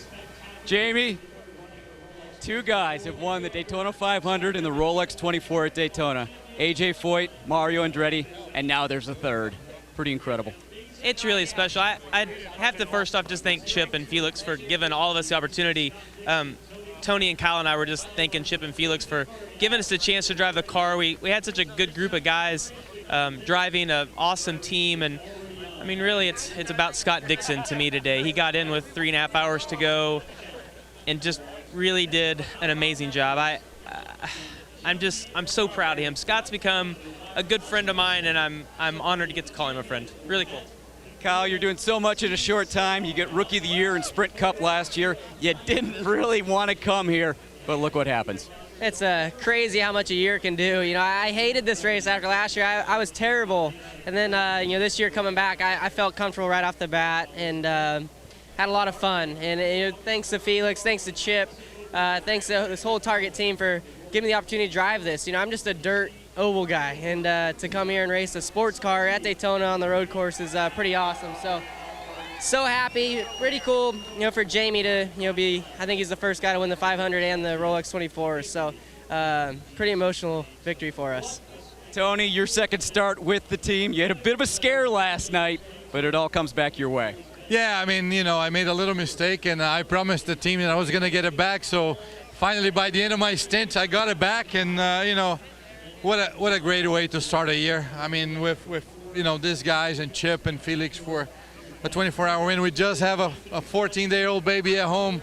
Lori's at home, and I want to dedicate that win for them, and they couldn't be here, and it's awesome. And I I love watches. I always bought them, so I finally got one for free today. Well, Chip Ganassi Racing, they now hold the record for the most wins at the Rolex 24. Jamie? Well, the number 3 Corvette team celebrating Antonio Garcia. Big hugs all around. He's the driver that brought it home. Antonio, when that yellow flag came out, you knew you were going to have to fight. What was going through your mind? I knew that yellow was coming. I mean, I don't know how many races we actually won, and we always have that yellow. Watkins Glen last year, I mean, I can't remember a few more. So I just can't thank enough the whole Chevy community, Corvette fans, Corvette racing, all the guys, and these two.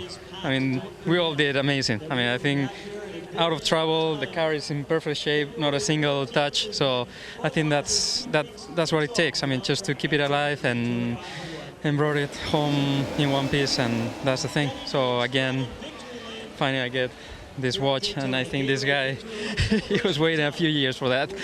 All right, Jan Magnussen, you said earlier in the week you guys were really struggling to find a setup. When you go through those struggles and you overcome them, how much sweeter does that make victory? Well, it's just a fantastic feeling. You know, when you arrive at the race and the car just comes alive, and you feel you have a car that you can race with, you can attack, and you can be fast when you need to.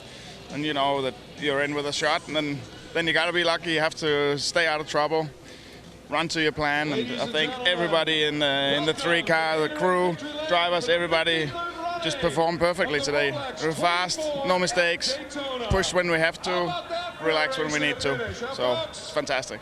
All right, and Ryan Briscoe, you're the guy brought in for the endurance races. You're tagged with getting these guys championship points. How sweet is this? Yeah, it's awesome. I mean, it's so proud, and you know, there's a lot of pressure to do my part, and this team, they just gave us a car that was a dream to drive. We started off struggling a bit. I think key was Friday, final practice. We really got the car dialed in, and it was just so consistent through the whole race. Really, really, really good, and I couldn't, wish to have better teammates and a better team to race for. Congratulations, guys. Matt? And what an amazing battle and finish in PC. The 52 team comes in. Tom Kimber Smith. Can you tell him to call? You'll call him back a little bit later. What an amazing final 25 minutes. Can you walk us through, from your perspective, what was it like in the seat seeing everything happen with the 54? Well, I wouldn't say it was the 25 minutes. It was probably the last 11 hours of the race. We had some teething problems with the car. We lost the power steering. So, all of us were fighting the car all the way. And we knew if we just stick to our plan and something would happen and come to us. We had very unlucky at the beginning of the race. And, it's not nice to see a car go out like that on fire. But, I'll take it, definitely take the win. But, it's an amazing feeling. I've been coming here for like the last 7 years. Finished second last year, and now we're on the top step. So it's brilliant. And Michael, when you look at this entire 24 hours, can you even put into words what this has meant to win this iconic event? It's wonderful. I mean, I've won C-Ring twice, but the 24, this is the biggest event of the year. And for us to be able to do it, and we were somewhat of the underdogs. We were just behind all the way from the very beginning, but we dug in, and we fought, and then Tom just brought it home. We got a little bit lucky. We got less unlucky than others. We had some bad luck at the beginning, but some other of our competitors had worse luck than we did. So we'll take it any way we can get it. And one final stop with the Andrews, both your first start in the Rolex 24, and you come home a winner. Yeah, no, I mean, it's a fantastic experience. Like both of them were saying, we just had to nurse this poor sick little car home, losing power steering at 14 hours ago. I mean, it's just been such an awesome experience, and, we couldn't replace it in any way. Yeah, absolutely. I mean, coming here with such history, it's an honor to be on the top set your first time around. It just, we got to live up to it every year after now. So, I can't thank everybody enough. Our sponsors, Cutwood, Spider Active. It was a wonderful car, despite the lack of power steering. Well, congratulations. Let's go from two Andrews to another, Marriott. Yeah, here I am with Ben Keating. He put this Viper Exchange team together. This is your biggest win ever. It really is. Great partnership with TI Automotive. Great teamwork with the drivers, the crew, the whole thing. I can't thank Bill Riley enough. This win is for the Viper Nation, bringing the Viper back to Daytona. Big difference seeing a car going up in flames in Sebring, eh? It is indeed. It's the highs and the lows. Dominic Farnbacher did a great job out there. Great success for you. Yeah, definitely. I mean, it's not only my success, it's a success of all of us. And those guys are incredible, and I'm so proud of them. And Kuma, a quick word from you. Riley Motorsports, TI Automotive, Viper Exchange. That's all we need to know. We're so blessed. Cameron is first ever Daytona 24. He takes a watch. Yeah, well, Kuno said it all. I mean, this team is just amazing. Everybody did their job perfectly. All the drivers, all the crew, Riley, TI, everyone. It's unreal. And now, Carter, your biggest ever win. By far. And it's just a great team. This is all about team and all about everybody's effort. And it was just amazing what Ben put together. Bill Riley, TI Automotive. Just a great effort, and it feels really, really good. It's very special. You've heard from all 5 of them, folks. 16 drivers total, and of that group, everyone got their first victory except Scott Dixon, Antonio Garcia, and Dominic Farnbacher. Our Audi move of the race goes to Sage Karam in the 01 Ganassi Sabatis car, who had this restart and just absolutely passed, unofficially, 15 cars on the way to turn 1. Unfortunately, they didn't see the fruits of it at the very end. Here are the BMW unofficial results for prototype. And Sage Karam's move could have gone so wrong, but instead he ends up a hero because it goes so right. Great job by the Ganassi guys. You got a feel for Wayne Taylor. Absolutely. How about prototype challenge, Cal? Well, just a great result for this 52 squad. I mean, they caught a little bit of a break there at the end. Heartbreaker for Bennett and Brown there at the end, but you're in it to the end, and you never know what's going to happen in this form of racing. Another great manufacturer's fight in GTLM and in GT Daytona. I think we're going to see that Viper fight Porsches all year long. Now let's get the inside story on Jordan Taylor and that late change. Chris? Well, the 10 car was there really the entire race, but Jordan, obviously a problem with the driver time. What happened? Yeah, I think just a miscalculation on drive time. I think you're only allowed to drive 4 to 6 hours, and I guess I was going to go over that, so it's a bit disappointing, but I mean, we win and lose as a team, so we've gone 72 hours now without a problem in this race, and we just can't win it. 2 seconds and a third now, but we'll look back on it as a good points day, and go on to Sebring, second in the championship. All right, we'll see you at Sebring. All right, hard luck for Jordan Taylor after a long day's work. Congratulations to all the winners in the Tequila Patrón North American Endurance Championship. We'll do it all again at the Mobil 1 12 Hours of Sebring. The 63rd annual, coming your way Saturday, March 21st, beginning at 10:30 a.m. Eastern Time on Fox Sports 1. Thanks for joining us for 16 hours of coverage of the Rolex 24 at Daytona. For Brian Till, Calvin Fish, Justin Bell, and Tommy Kendall, as well as Matt Yoakum, Chris Neville, Jamie Howe, Andrew Marriott, I'm Bob Varsha. So long, everyone, from Daytona.